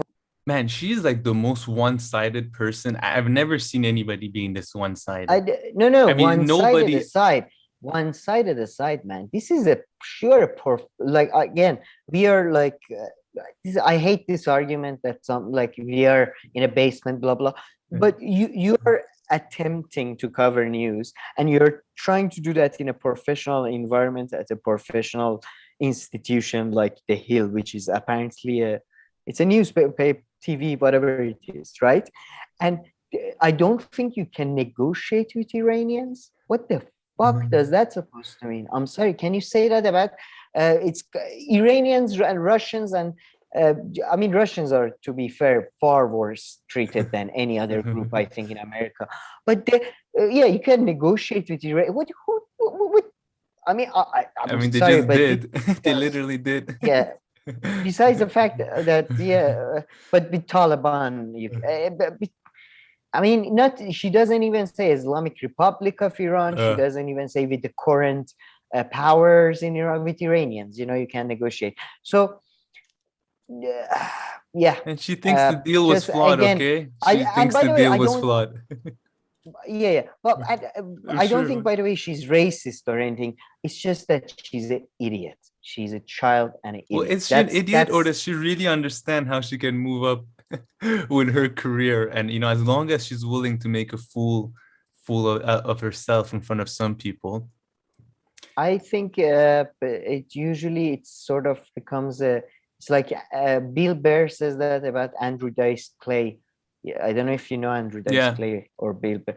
He was a Andrew Dice Clay, in the beginning, the Dice Clay character, that was just a character. But after a while, it became him. Yeah. And Lines Blair and all that. So I think these type, like, you stay an idiot because it benefits you, maybe. Rogue regime that's not interested in existing in any serious way on the world stage. The only way that I personally think diplomatically, if you could even call it that you can deal with them, is get a coalition of Arab nations, the Saudis, the Omanis, the Bahrainis, who do want to isolate Iran. They've seen the way that they can destabilize the entire region, particularly economically, but also militarily, and try to get them to a place where they're willing to hold them accountable. But that's not exactly the reality that we're existing in right now. Right, and once again, man, what the hell is she talking about? What is she saying? I'm not finished with this. No, and economically, Iran has very little to know. Like, besides Iraq, after America invaded, Iran has no economic. In Dubai, they had some business. It's just I don't know what she's talking about. Iran has no intention of existing in the world stage as a serious actor. I don't know the level of arrogance. Your nation is 200 years old, buddy. We've been around for 6,000 years as a serious nation. Oh, for fuck's sake. Anyway, sorry. I'm not a Superman. It's just wouldn't even be. Okay, let's watch last 10 seconds. I have. Okay. This pisses me off. Seen the way that they can destabilize the entire region, particularly economically, but also militarily, and try to get them to a place where they're willing to hold them accountable. But that's not exactly the reality that we're existing in right now. Right, and once again, there wouldn't even be this regime if the U.S. hadn't couped their government in 1954, creating the conditions that led to them. But yes, and again, very interesting questions raised about the use of artificial technology in warfare, a very dangerous door that we are opening and no one seems to be paying attention to. Killer robots, not good. More rising after this. That Ryan Grimm comment really pissed me off at the end. So what? The idea, look, this is, I think this encapsulates everything that is wrong. Everything that I find wrong with, even though sometimes UK left, everything. They're so insulated and so self-centered. The coup that we did in 1953 in Iran, and all the whole world is these pawns, and America and the imperialists are all the people with the power and agency. That's why, by the way, these people are not real Marxists, because Marx sees classes as the real the hidden structures of the society, not nations. And they know nothing about the 1950s coup in Iran, and America had a big role in that. Britain had a big role in that, but the idea that they did a coup in Iran is a childish one at best. They have, and Kyle Kalinske, Ryan Grim, and this is a leftist talking about. I don't understand. If you have no knowledge about a coup, if I'll ask them, who were the people involved in the coup? Can they name 3 of the people involved in the coup? Who was the coup against? Was he a communist or was he a nationalist? Who funded? They don't know nothing about anything, and then based on some fucking slogans and taglines they've heard from here and there, they argue against each other, and it's not going to go anywhere, because you have a child on one side and you have somebody who just has this sort of one self-centered narrative of America goes to nations and every other nation is this sort of a weak what's the opposite of agency? Like nobody has agency but them, it seems. So I really hate that. And because it's been thrown around a lot about like 1950 coup in Iran. 1950 coup in Iran is an extremely complex event that wouldn't have happened without contribution of significant groups and classes, arguably, in Iran. So yeah.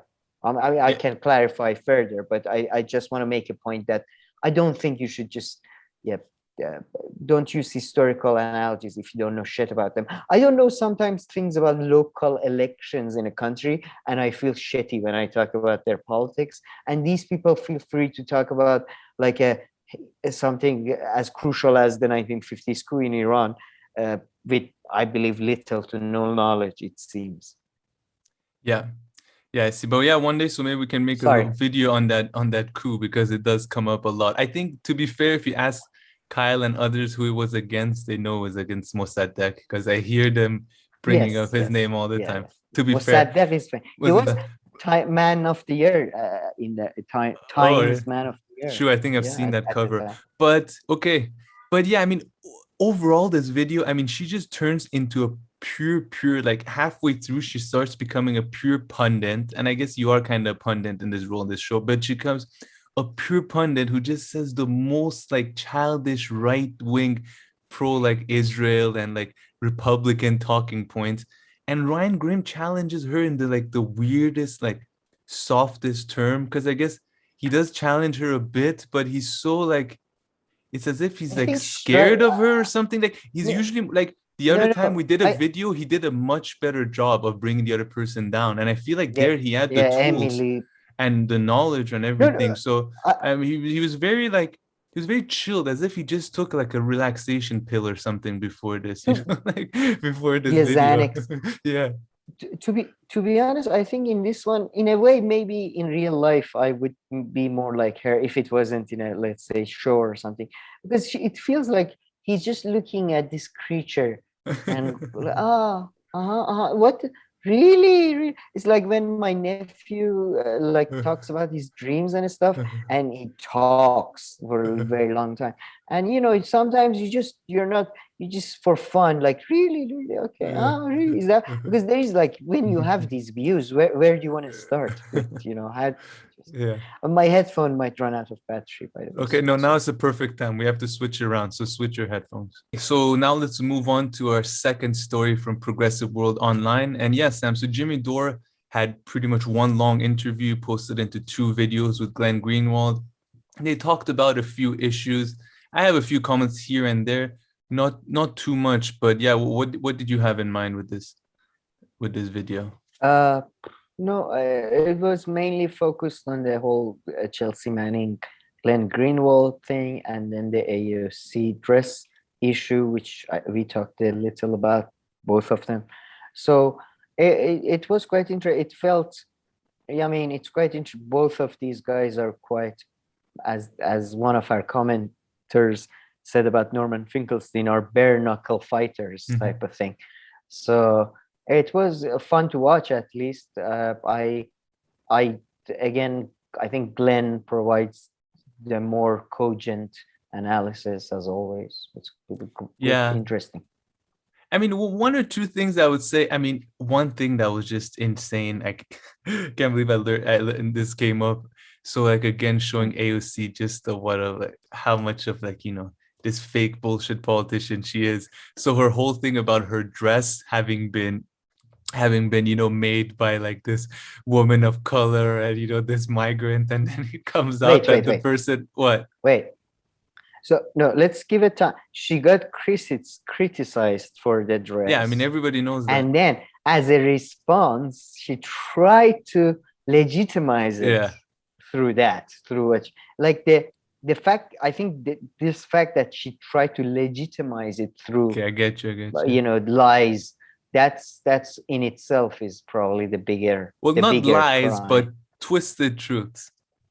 Because I mean, when you talk about when you pull the card being like, oh, this was made by like a migrant or woman of color or something, you're not just pointing out at any migrant or woman of color, right? You mean like pretty much, you're not even talking about a migrant. You mean like a refugee or someone, someone who a rat went through hell on a ship with a piece of wood.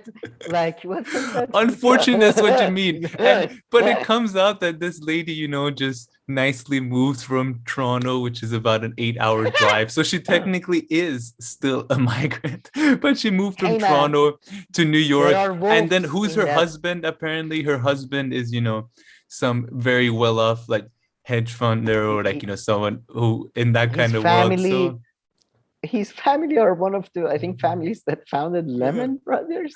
So like it's just it's true what she said. She didn't lie, but she completely twisted reality to kind of make herself look good. Man, I used to when I was in university, I was a right winger, but I used to get drunk and get homesick and be like, yeah, I had to leave my country, man. It was and then one of my friends one time was like, what the hell are you talking about? You got into an airplane, drinking champagne and wow, talking as if you crawled into the mountains. And then since then I realized, there is a bit of a difference in the levels of immigration. Yeah. And I mean, that's why I sometimes think using the correct terms, sometimes, you say refugee, you say this and that, it kind of helps because it draws very different, it's referring to kind of different things. To different things.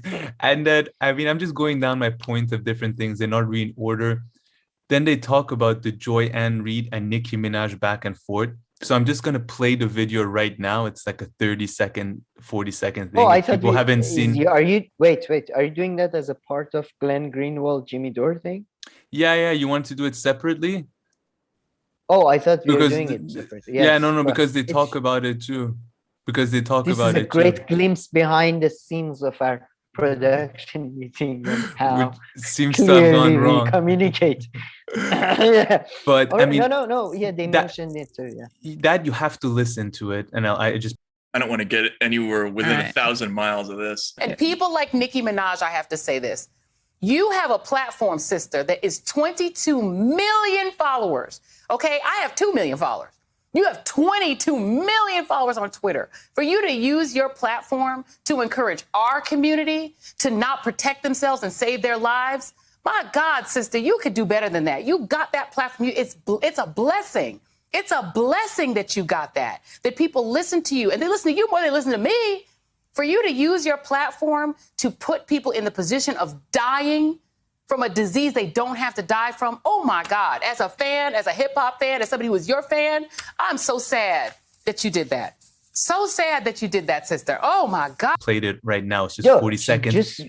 That pissed me off more than the Hill lady that we just watched, to be honest. But yeah, what do you have to say about because I mean, just all these comments and trying to appease to her and being like, oh, we're from this and from that. How can you say that? And you know, I like hip hop and all this, just like all the bullshit that the Joanne Reid was saying. She's the MSNBC person. Yeah. Yeah. No, yeah, I thought I got confused with someone else there for a second. I thought I thought you were talking about Nicki Minaj. But I mean, both of these people, by the way, first of all, on medical issues, don't trust any of these people at all. Just let me be clear. Or me. Nicki Minaj's tweet is so funny. I love these. Anytime it comes to health, it's always these anecdotal things about anything, not just COVID. My cousin in X country went, and at the hospital, they had to wait for 5 hours. There are 4 public hospitals are not good. I mean, you're vegan, so I'm sure you had loads of, because every time I say that I'm trying to become vegetarian or I'm trying to eat less meat, I had a cousin who became a vegan. 2 months later, died. What? He died 2 months before becoming vegan. He decided to become vegan, got in a car accident and passed away. But sorry, it was such one of those stories. It's genuine. It's the whole Twitter fight between Nicki Minaj and Joanne Reid, and the back and forth online and stuff. I mean, it has no substance whatsoever, but it is a dumpster fire of joy and glee, because you have a complete non-expert celebrity kid talking kind of without any leash, and then you have this hypocrite liar just parasite just being dunked on constantly.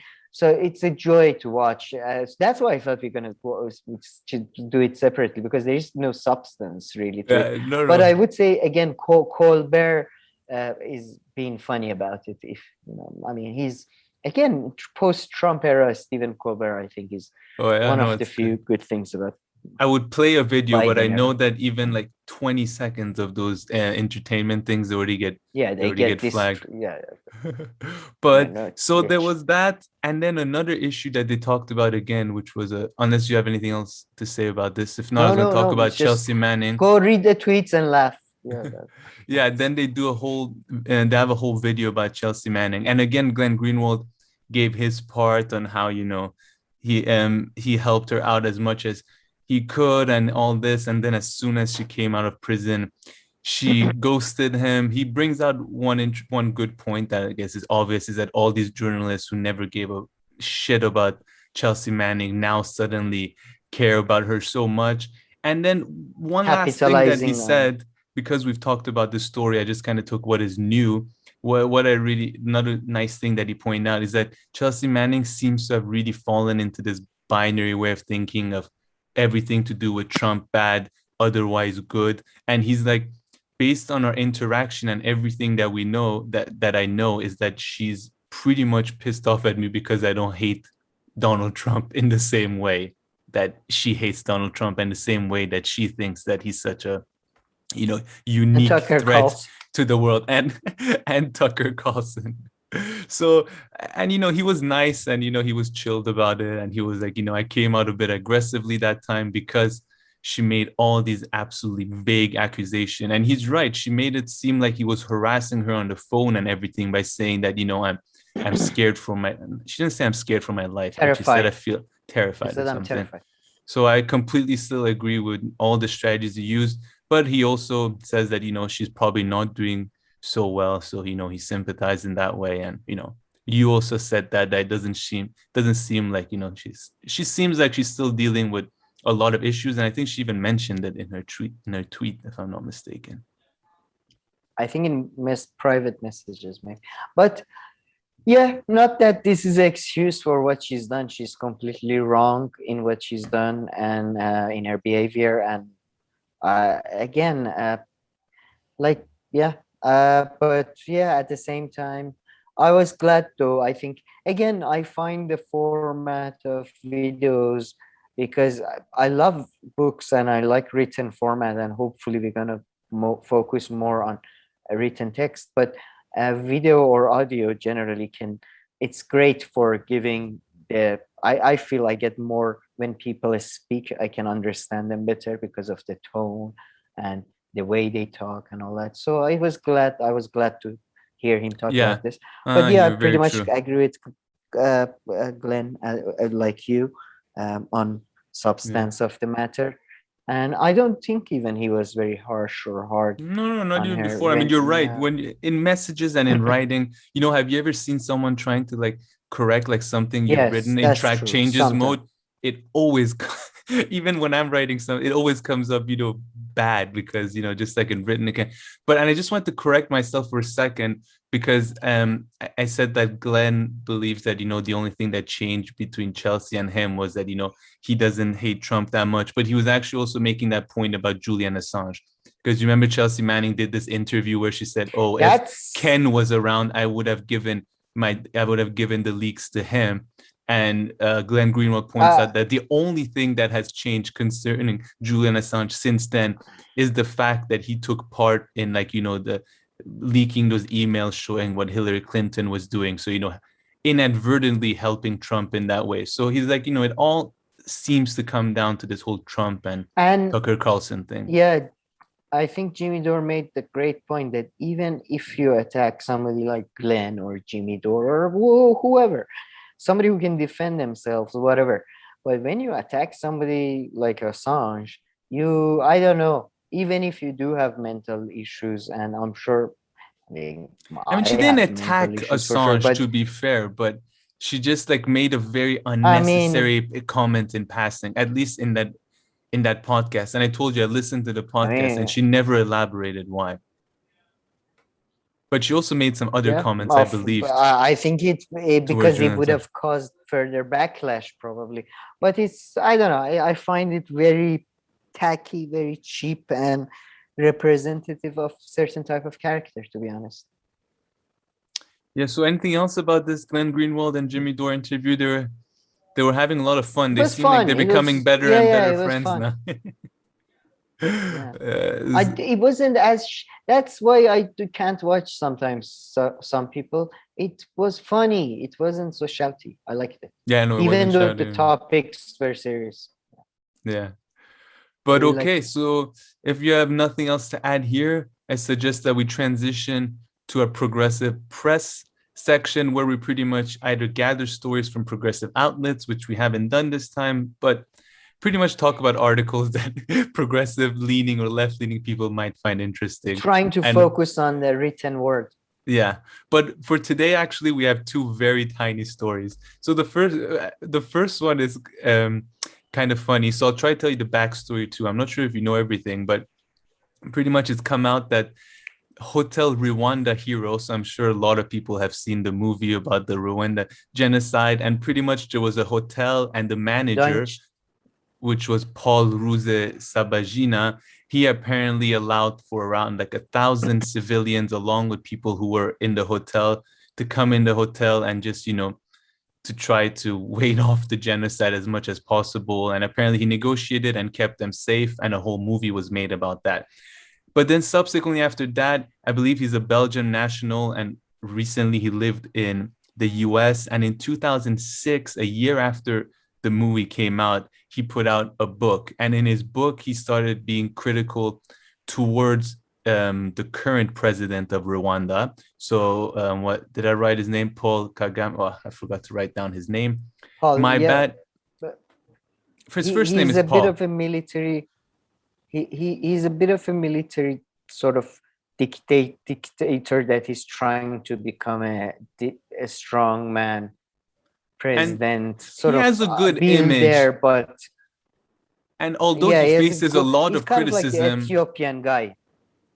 Yeah, except he's been there for longer, so he's withheld that. And yeah, Yes. and I mean, Rwanda, comparing to other countries in the region, it seems like it's doing much better, much better off. And also the fact, is it? Yeah, Right Rwanda, now? I believe so. Yeah, I mean, again, it depends who I'm naming. So like, we have to name the countries, but comparing to Somalia or Sudan or DRC, which is right next to it, where it shares a border, it's technically doing better for itself. Fair enough.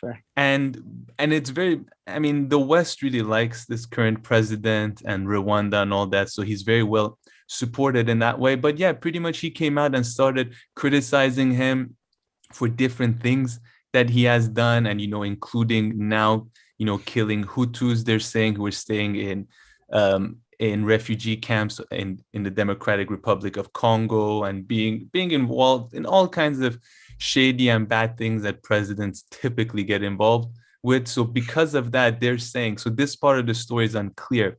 So apparently either he was tricked and told that he was going to Burundi, but they took him to Rwanda, or apparently he was abducted from Dubai. So I've read both of these stories, but pretty much one or these other, he was brought into Rwanda based on this, and then he was facing a trial, and now he's saying that the trial is unfair, it's all about the president trying to frame me and all this, and he's been given 25 years in prison. What are the charges exactly? The terror charges. I didn't write them down, but I mean, all headlines of articles, because pretty much he represented, he represented, and he admits this, that he worked with this group that have committed terrorist acts. But he said, I didn't ask them to commit the terrorist acts or anything. I was just, there are different branches of it, and I was to this branch and doing public speaking and the political side and all this. But yeah, so but now he's been given 25 years in prison at the age of 67, and of course it's made the rounds because a whole movie was made pretty much around him, and and all that. So that's kind of true. He won an Oscar. But yeah, I forgot to leave out that part. I mean, the reason they're saying on terror charges because of terrorism committed by a group, which he doesn't deny that it happened or that he's affiliated with them. If that group is a sort of a separatist one, or what kind of ideology? That much I don't know. And he's saying, and then he's just a big critique of the current government, which is the Tutsis corrupt. The Tutsis, who most of the genocide was committed against, based on what we know. So the current president is from there, and they're kind of a minority, and now he's criticizing them and saying, of course, not committing genocide against the Hutus, but getting as close to that as possible as as a president of a country can in different places. But yeah, I don't know if you have anything to add with this story. Just I don't know which documentary exactly it was, but Adam Curtis does a great short, I think, or there is a short segment in one of his documentaries about that genocide. It's worth a watch. But yeah, no, it's just I need to update myself on these countries because I don't know much about their recent politics, it seems. Yeah, and I mean, neither do I, really, just a tiny bit here and there. But yeah, if we have nothing else to add here, let's move on to our second little story here, which is called Spoons, the new symbol of Palestinian resistance. So I must say, not my cup of tea, but yeah, I know. I just wanted to show the pictures, and where the spoon comes from is kind of the funny part. So I'm sure everybody's heard about these 6, and they were political prisoners, 6 Palestinian political prisoners who escaped prison. All 6 of them have been caught. So I believe they escaped about a week ago, and Israel has caught all 6 of them. But yeah, so apparently they use spoons to dig a hole to dig a part of their tunnel or something to escape the prison. And now, of course, political activists and others are kind of using the symbol as another as another symbol of Palestinian resistance, freedom. So yeah, freedom. Yeah, so I just wanted to bring up the whole story and see if you had anything to add. If I'm not mistaken, it was the highest security prison in Israel. That's what I read in one of the headlines. That's true. Yeah, I've seen that. Yeah, I've seen that too. I'm saying as if I know for a fact. I'm saying that I've seen that too. I'm not as sure as the lady on the hill. No, but do you know if did the spoons, like, did they basically dig their way out, or was Yeah, I don't there? know exactly too much exactly, but I know that the spoons were involved, and I guess at one point they dug some kind of hole somewhere with the spoons, based on what I understand. All right. Okay. Yeah. Are you looking up something Yeah, specific? interesting. No, just yeah, just I'm mostly interested in the engineering of the thing right now. That's Yeah. interesting. Yeah, that's what caught my attention. Were they high-ranking prisoners or anything? That I don't know. Good question. I honestly Uh, don't know all that. I didn't bring all that background. I just wanted to kind of bring up the Yasser spoons. Arafat Yeah. digging his way out. Yeah, exactly. I don't know how, and I didn't see any, like proper, like, I don't know if the Gray Zone or someone like that did something on it where you can watch half an hour of them and get the whole background story all the way back to prehistoric days. Well, actually, interestingly, the fifth prisoner was the son of the son of. No, okay. What kind of a spoon was it? Was it one of those big soup spoons or a tiny teaspoon? For that, you have to call probably Max Blumenthal and Ben Norton. Yeah. Okay. All right. They're working on a spoon expose. I joke. To bring that up. Yeah. All right. Fair enough. No, it's just yeah. All right. Fair. Okay. Whatever, man. But okay, Sam, should we move on to our new, relatively popular segment that we've added, progressive tweets, which we find is also a nice way of, commenting on an issue. For you to read tweets to me. Yeah. And for us to comment on an issue without feeling like we got to fill like 20 minutes of like video time, breaking it down in every single way. But okay, so this is a story. So we're going to start with Aaron Maté. And this is a story that hopefully will come back with more information and detail. But maybe, Sam, you have a few things that you want to mention right now. And then I'll mention a few things maybe. So Aaron Maté wrote, "America is back," retweeting a BBC post that was pretty much saying that France had recalled ambassadors from US and Australia in wake of new security pact it described as a stab in the back. And of course, this has to do with the whole nuclear submarines and submarine. Yeah. So do you have anything to add about this? I have like a little comment to make. No, I mean, we're gonna make a great video about this. I think. I mean, I'm gonna make it. I think it's gonna be interesting. But anyway, the only thing I would add is that they never went anyway. They went where? They're back. Oh, they never went anyway. Yeah. It's always been this way. They never changed so that, like it's not as if like America was loyal for 2 days and then suddenly. But would you find this analysis, or any country, would you find this view that I'm gonna give kind of naive? And I realize that it's naive because I realize that's like the France's talking point. I saw that they had picked exactly that. And they're pretty much labeling this move as Trump-like. And it kind of had the feeling of like Trump, especially at the end when his presidency was coming to an end, he just tried to like put any two deals together. Like he'd find like two random people on the street. He'd be like, "You guys want to make a deal? If you want, you can come to the White House tomorrow, take photos." Sudan, have you recognized Israel yet? Have you met Israel? So it just felt like one of those, like they woke up, okay, submarine deal. Yeah, okay, we're all good. No? No.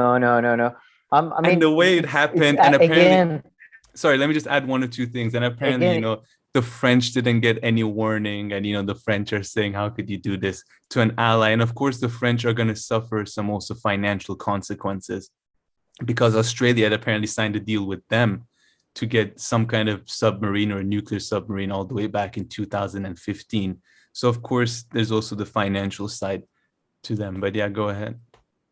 I mean, first of all, the financial side you're talking about over like $900 billion. So, that's probably the most important side there is. Secondly, no, I don't think this was I don't think at all this was sort of typical, like Trumpian. Although I don't, It again, I comes don't off think there's that that way. much difference between US presidents. But this is a big important deal, I think, in financially, strategically, and I think French criticisms are frankly again it's PR. It's not real criticism because they know of course. they would have done the same exact thing if they had the chance. But why did okay? So I mean, this has to do with I'm China, gonna do right? a whole Yeah, big I just video have on two this, questions for you. But one question: this submarine deal has to do with China, kind of, right? I mean, definitely. Yeah. Definitely, right? Yeah. But why did they get by the way, UK involved? Why was the UK involved? Probably UK got itself involved somehow. I'll look into the details of that exactly. But UK has been so far the only country that US has shared nuclear powered and nuclear capable. I mean, the Australian ones are just going to be nuclear powered. They're not going to be nuclear capable. But the UK is What the do you only mean other they'll be country nuclear that has powered? So their their submarines will be engine. That's it. So nuclear power, yeah. So it can, for example, stay underwater for that's not that's not nothing. That's a big deal. It can stay pretty much. It can stay underwater as long as it wants, as long as there is food and stuff. Man, that's so scary. It can. It's faster. It can carry more weapons, but nuclear capable submarines, I think, are only UK, US, and maybe France. I'm not sure, but yeah.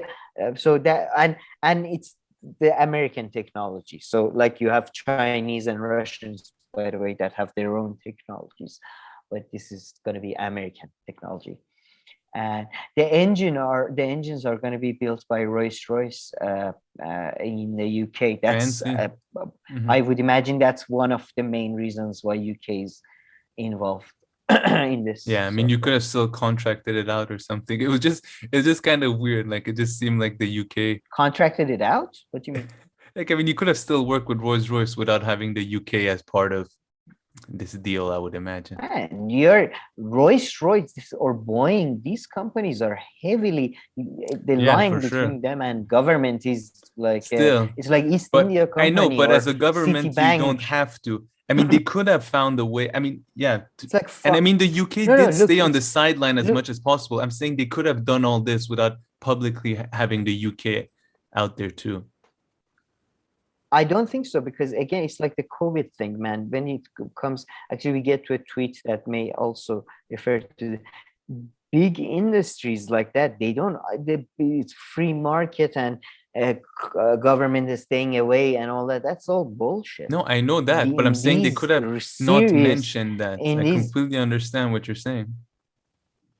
Or like, not do the press conference? Yeah, kind of, yeah, not really having the UK politically. Is it? Yeah, no, it is for them. I guess that's true. It's the first. I mean, no, that's true from the UK point of view. Whose name expert whose name I can recall right now described it as the first serious post-Brexit move by the UK. And really? Whether you think it's positive or negative, right now it seems like a huge win against EU. Oh, really? Okay, interesting. I wasn't thinking about it through that angle. Against France, that's for sure. Well, I mean, Boris and they're not receiving any backlash.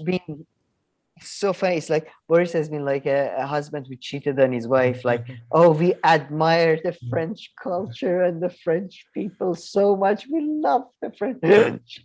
Just sucking up to them last few days. But Macron and stuff, they don't seem to be they're not too pissed at the UK, at least not publicly. And they didn't recall their ambassador from the UK at all. Because they don't, that's a lawyer, but they canceled I'm covering all of it, but they canceled the joint defense summit. The foreign minister was supposed to travel to London. Yeah, no, maybe one. Not to the same extent, but yeah, no, so definitely but looking forward. UK is clearly going, the whole America all the way. Oh, yeah? Okay. It seems, for now. Interesting. Just, interesting. Speculating. So we should definitely get back to this topic. Okay, moving on to the next tweet. Our friend Bernie No one in the Oh, United yeah. States should have to ration their medicine because they can't afford their prescriptions. So I kind of thought of you last time when Bernie made a tweet like this. You were like, don't tweet, go and do something about it. But, you know, I was like, you can tweet and do both. But the real reason I brought this up, it just reminded me of the debate in Canada during the elections, where one of the major promises of the NDP, the most socialist party, is to also have a universal public prescription kind of program so people don't have to get private insurance. So it just links nicely to that. So I'm not too sure. And of course, Bernie is right. Whether he's fighting for it or not, that's up to different people. People have different opinions. Some No, might say he I is would doing say his so. best. No, the anti-posting position I had was, I mean, I think generally speaking, I'm anti-posting, but I suppose Bernie has a large audience and a lot of them are probably people who don't like him necessarily. So, you know, fair enough for him to post about these things. I was I was caught off guard last time, though. I thought it was a question. Yeah, no worries. And then I found out he's asking me, and I was anyway. This time he's not in asking terms you. of Now he's smart telling you, enough. actually. No, Sorry, go this ahead. time, no. Yeah. I don't think generally speaking, the Bernie, the squad are awful. The squad, I think, are just useless completely. Bernie Sanders is much better than them. And I think he had fought in the past. So I don't know now if he's just too tired and doesn't give a shit anymore, or he maybe if he was younger, it would have been the same or something.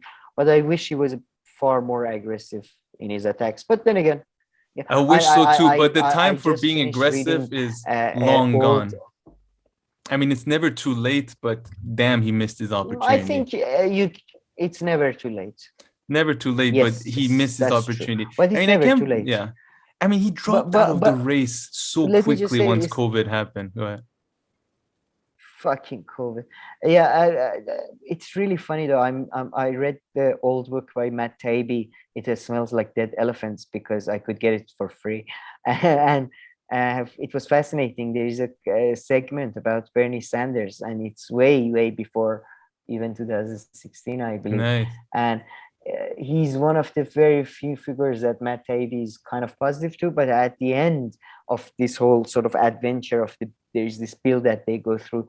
He says that, and now Bernie sort of achieved this sort of like middle ground with that guy, and now he's going back to his like home or office or whatever happily. It seems, I'm paraphrasing. I wish I remembered the exact quote. It seems even idealists know their limits in Washington or something like that.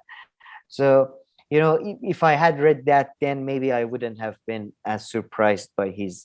Yeah, you're right. In both in 2016 and 2020, I think elections he missed his best opportunities. I mean, in 2020 especially, I mean, I don't have the timeline exactly, so maybe this isn't how it worked out. But as soon as I remember thinking at a time that as soon as the pandemic hit hard, he dropped out of the race too quickly without trying to see if with the pandemic some kind of extra uncertainties created for him, you know, to push his healthcare agenda and all that. I remember back then thinking, you don't have to drop out right now. Maybe this is actually a good thing that was dealt for you, but oh well. By the way, and even if Bernie had won majority of the delegates, normal delegates, I promise you they would have challenged him through the super delegate somehow at the convention. So he made the first mistake by saying that I would support. This is the mistake Trump never made. The idea that I would support whoever is the Democratic candidate. You should never commit to that. You should never. Yeah. And by the way, if you do say that, then I guess, yeah, that's after that, then it's, you know, then the game is played. Yeah. Definitely. Played yourself. You played yourself. Move on to the next tweet by Katie Halper. And I mean, this tweet was both funny and honest. and I think it resonates with a lot of people, whether they're like in the streaming business or just in normal life. And in consuming anything really. Yeah, anything. No, these anything. days. I mean, it's just like, right wingers Including food. always make this claim. They're like, oh, you're going out to protest, but you're using an iPhone. It's pretty much the same thing. So she wrote, Amazon is evil, but the only way to do watch parties for a show is through Amazon Prime and Twitch. I will donate some of the subs to an anti-Amazon project. With that said, what show or movie should we watch that's available on Amazon Prime? Listen, it's the reality. We're on YouTube. Gotta buy Apple phones. I don't know what to say. I would say, I think just add. Are you recommending a show here to Katie Halper, or no? I'm joking. Oh no. Well, you're answering the question literally. Although I would say what I watched this thing. It was fascinating recently. Don't worry about it. Go back to your point. I've been rewatching. I was rewatching Poirot from ITV. It's fucking awesome. Anyway, but no, if it's a bullshit substantive point, but it just came to my mind that we shouldn't try to destroy Amazons or Ubers or that type of things. We should try to take them over. We should try to make them public and make them a state responsibility, because the rise of these things, I think, is because a state doesn't want to take responsibility for providing us with services that, in my view, are at this point are reasonable for us to want. I'm not talking about, by the way, 1 day delivery necessarily. It can be a 6-day delivery. It doesn't have to be like the guy running in the fucking storage place. But I'm just saying, hopefully, I think that's why sometimes I don't hate monopolies, because I hope monopolies become a state takes them over, and then it's kind of like telephone lines or gas lines or that type of thing. So I hope we go that way, and I hope Amazon becomes a public, a state-owned entity that is more responsive to people and all that. I mean, I definitely think exactly whenever businesses and corporations reach the level that they reach right now, it's no longer, I know they're not even called a private business, they're a public limited company, but they've reached like another level. That's why I think all this kind of position, the government should take over, state should take over. It makes sense to me, because they've just reached such a status. Like, if there was like a real business book, it should be like PLC, and then Google has become something else, or Amazon they're beyond that. They're just beyond a public limited company. I mean, there's something else. Oh, you mean, okay, I don't know what you mean now. I mean, I just mean that they become so big. Yeah, it's so big, the advantages from the public side and everything. The word you're looking, they have become in the modern world we have created, they have become a utility, just like having, just like showers. And by the way, I know a lot especially of people social media sadly don't have. A lot of people in the world sadly don't have the most basic of utilities, including electricity, gas, and water, which are the most important. But for America, for a lot of places in Middle East, like social media and internet is utility now, and it should be. I think exactly. There should be a state-owned and a state, and that would be problematic. A state will, have its own problems there too, but if they're a state-owned, at least they can be responsive to the people potentially. I mean, or a discussion needs to be had, or whatever you do with them. Exactly. I just think whenever, that's a good way to put it, they pretty much become a utility. They pretty much, they're far beyond whatever they originally started, or what a private business is, or what a normal public limit companies. They've like transcended into like a new level, just given their influence. I don't think they transcended to the need. It's just there was a complete change in terms of communications. We moved from hard paper, film, negative, all that, to digital, and obviously everything changed, because of that. Like everything infrastructurally, nothing substantively has changed, right? Like you could exchange the same ideas over the phone that you do over WhatsApp, right? So I don't know. So that's why I'm saying it's very reasonable to use that precedent to have. No, I see you're saying that, but I mean, I guess my argument could apply to other type of companies and businesses too, right? I guess like Amazon, which may be harder to say that their utility, they're just like a gigantic monopoly. They're supermarkets. Yeah, but they're everything. True. I mean, even now it's But okay, that's true. They're everything. Let's move on. Let's go to our next one, which is so Ben Norton. So this, I mean, it's so funny how, let me read it first. The US military has admitted that the last drone strike it carried out while withdrawing from Afghanistan killed only civilians, 10 people, including 7 children. The Pentagon repeatedly claimed it was a military target, but now confessed it was a massacre. I mean, if this high-profile drone strike was the complete opposite of everything that they said, God knows what the hell else happened with these like other drone strikes. I mean, they did one that was high-profile that everybody saw, and it only killed civilians. I mean, it's not funny. I shouldn't be laughing about it. It's just the irony. No, it's morbid.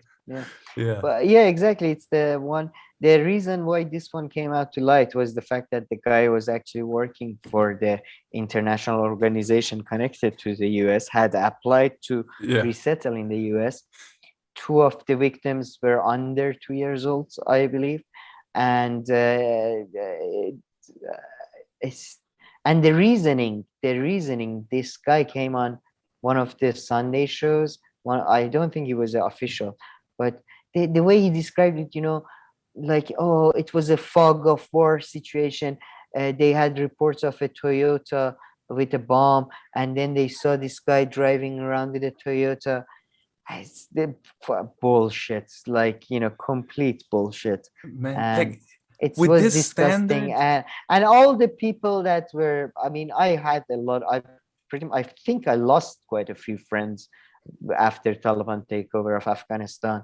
That you disgust me. You are saying that I'm sure the children who blew up with the drone felt much better than the children who are being killed by Taliban. What's the difference? Like, just it was it was such a shitty story. Really, And this is a terrible story, and just how wrong it went. And I mean, with these drone strikes, like, it seems like their criteria for like identifying someone is like the lowest thing ever. Okay, the person's definitely human.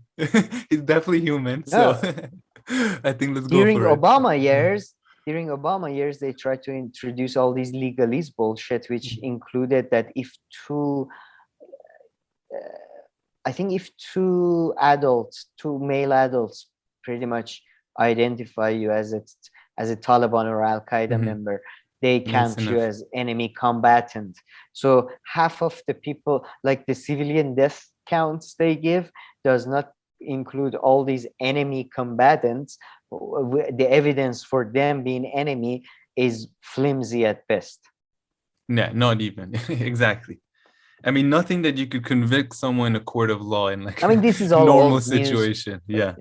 No, I mean, the drone strikes were a huge story during the Obama years when they were just, they were just droning Pakistan for no reason. Yemen, it played, the drone strike played a massive role, probably was the crucial factor in the Yemeni civil war, because pushed the Houthis from their mountains out in the north and all that. And nobody ever talks about that. They talk about everything else, but nobody talks about that.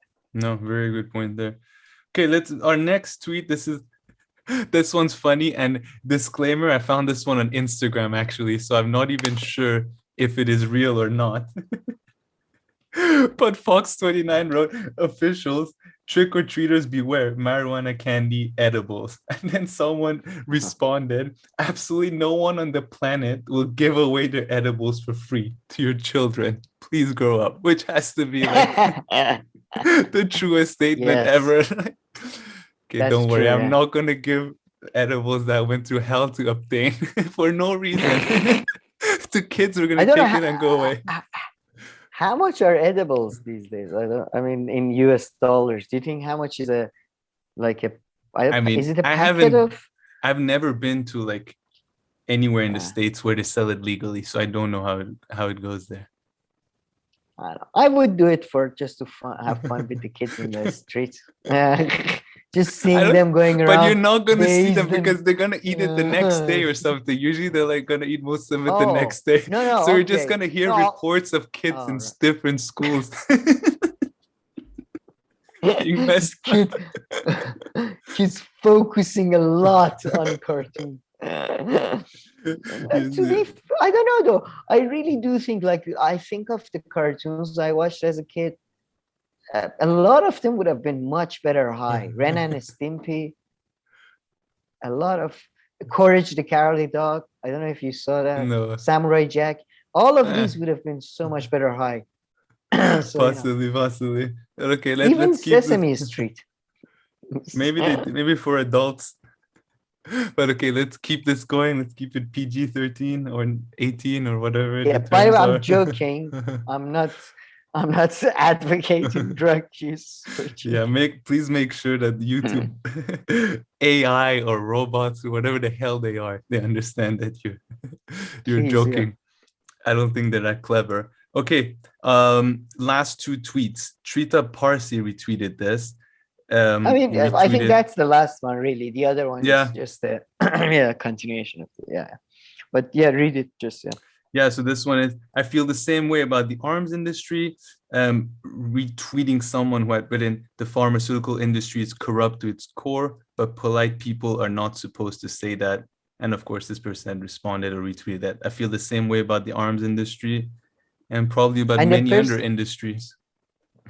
Yeah, well, the person who tweeted that is Joseph Cirincione. Again, I know I butchered his name, but at least I believe I pronounced the letters that I saw. So, Yeah. just because I criticized others. But I feel I do think, though, with arms and pharmaceutical industry especially, there is a bit of, I don't know, like we can talk about Amazon being bad and all that, but like arms industry and pharmaceutical industry, these are like two most, like their whole thing, like pharmaceutical, no, half of it, but arm industry is like fully, it's like a business dedicated to evil, Yeah. pretty much, and like, yes, what are you going to do? Well, we're going to provide things that kill people. Yeah. And it's just, it does feel like nobody really ever wants to talk about it as much as they want to talk about Amazon and Google and Coca-Cola even, or You're right. because McDonald's or that. I mean, maybe it's just because it's a bit outside of our lives. I feel like the only times they come up is when, like, the Afghanistan withdrawal happens and they're like, oh, money went there and this, where did this money go? And then, then it's like, oh, well, the people who benefited the most are the military industrial complex people. So it comes You're up right, in those contexts. Very right. But yeah. I think you're very right, because some people argue professional armies come about as a way for government to further separate foreign policy from popular will. I don't necessarily agree with that, but that's one theory I've heard. So so you just don't hear about them so much. But which industry stopped benefiting from, like, I feel like one of the only industries that has been completely outed is the tobacco industry. So they no longer can hide behind lies, but they're still going strong. I'd respect someone who works at a tobacco company because they're not fooling anyone. Yeah, More than if you work somewhere else where you can, fool people.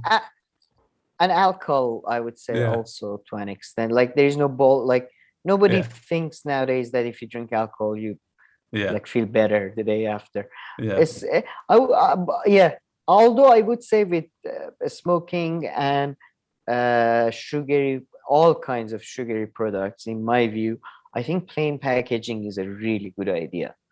If they do that, because I've heard they've done that in New Zealand or Australia. So yeah, if they move to that level, then I'm completely fine. But tobacco industry is pretty much as innocent now as is more innocent than publishing industry. Yeah, And I mean, any- probably it's like the- it's more greed.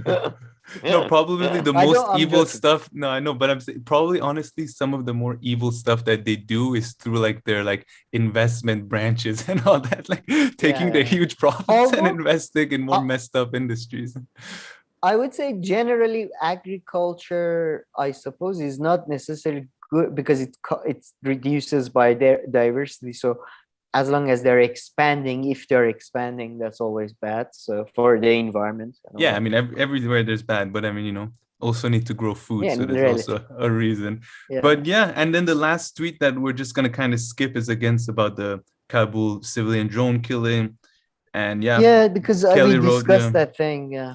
the Pentagon has long glossed over such mistakes and collateral damage. Yeah, I mean, exactly same point as before. If this high-profile one ended up being such a shit show, God no.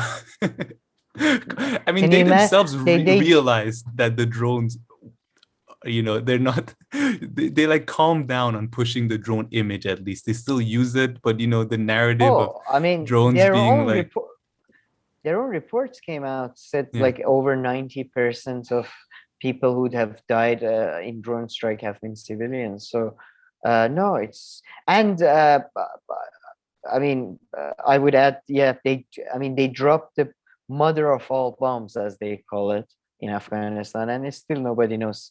Like, I mean, how can That- you know?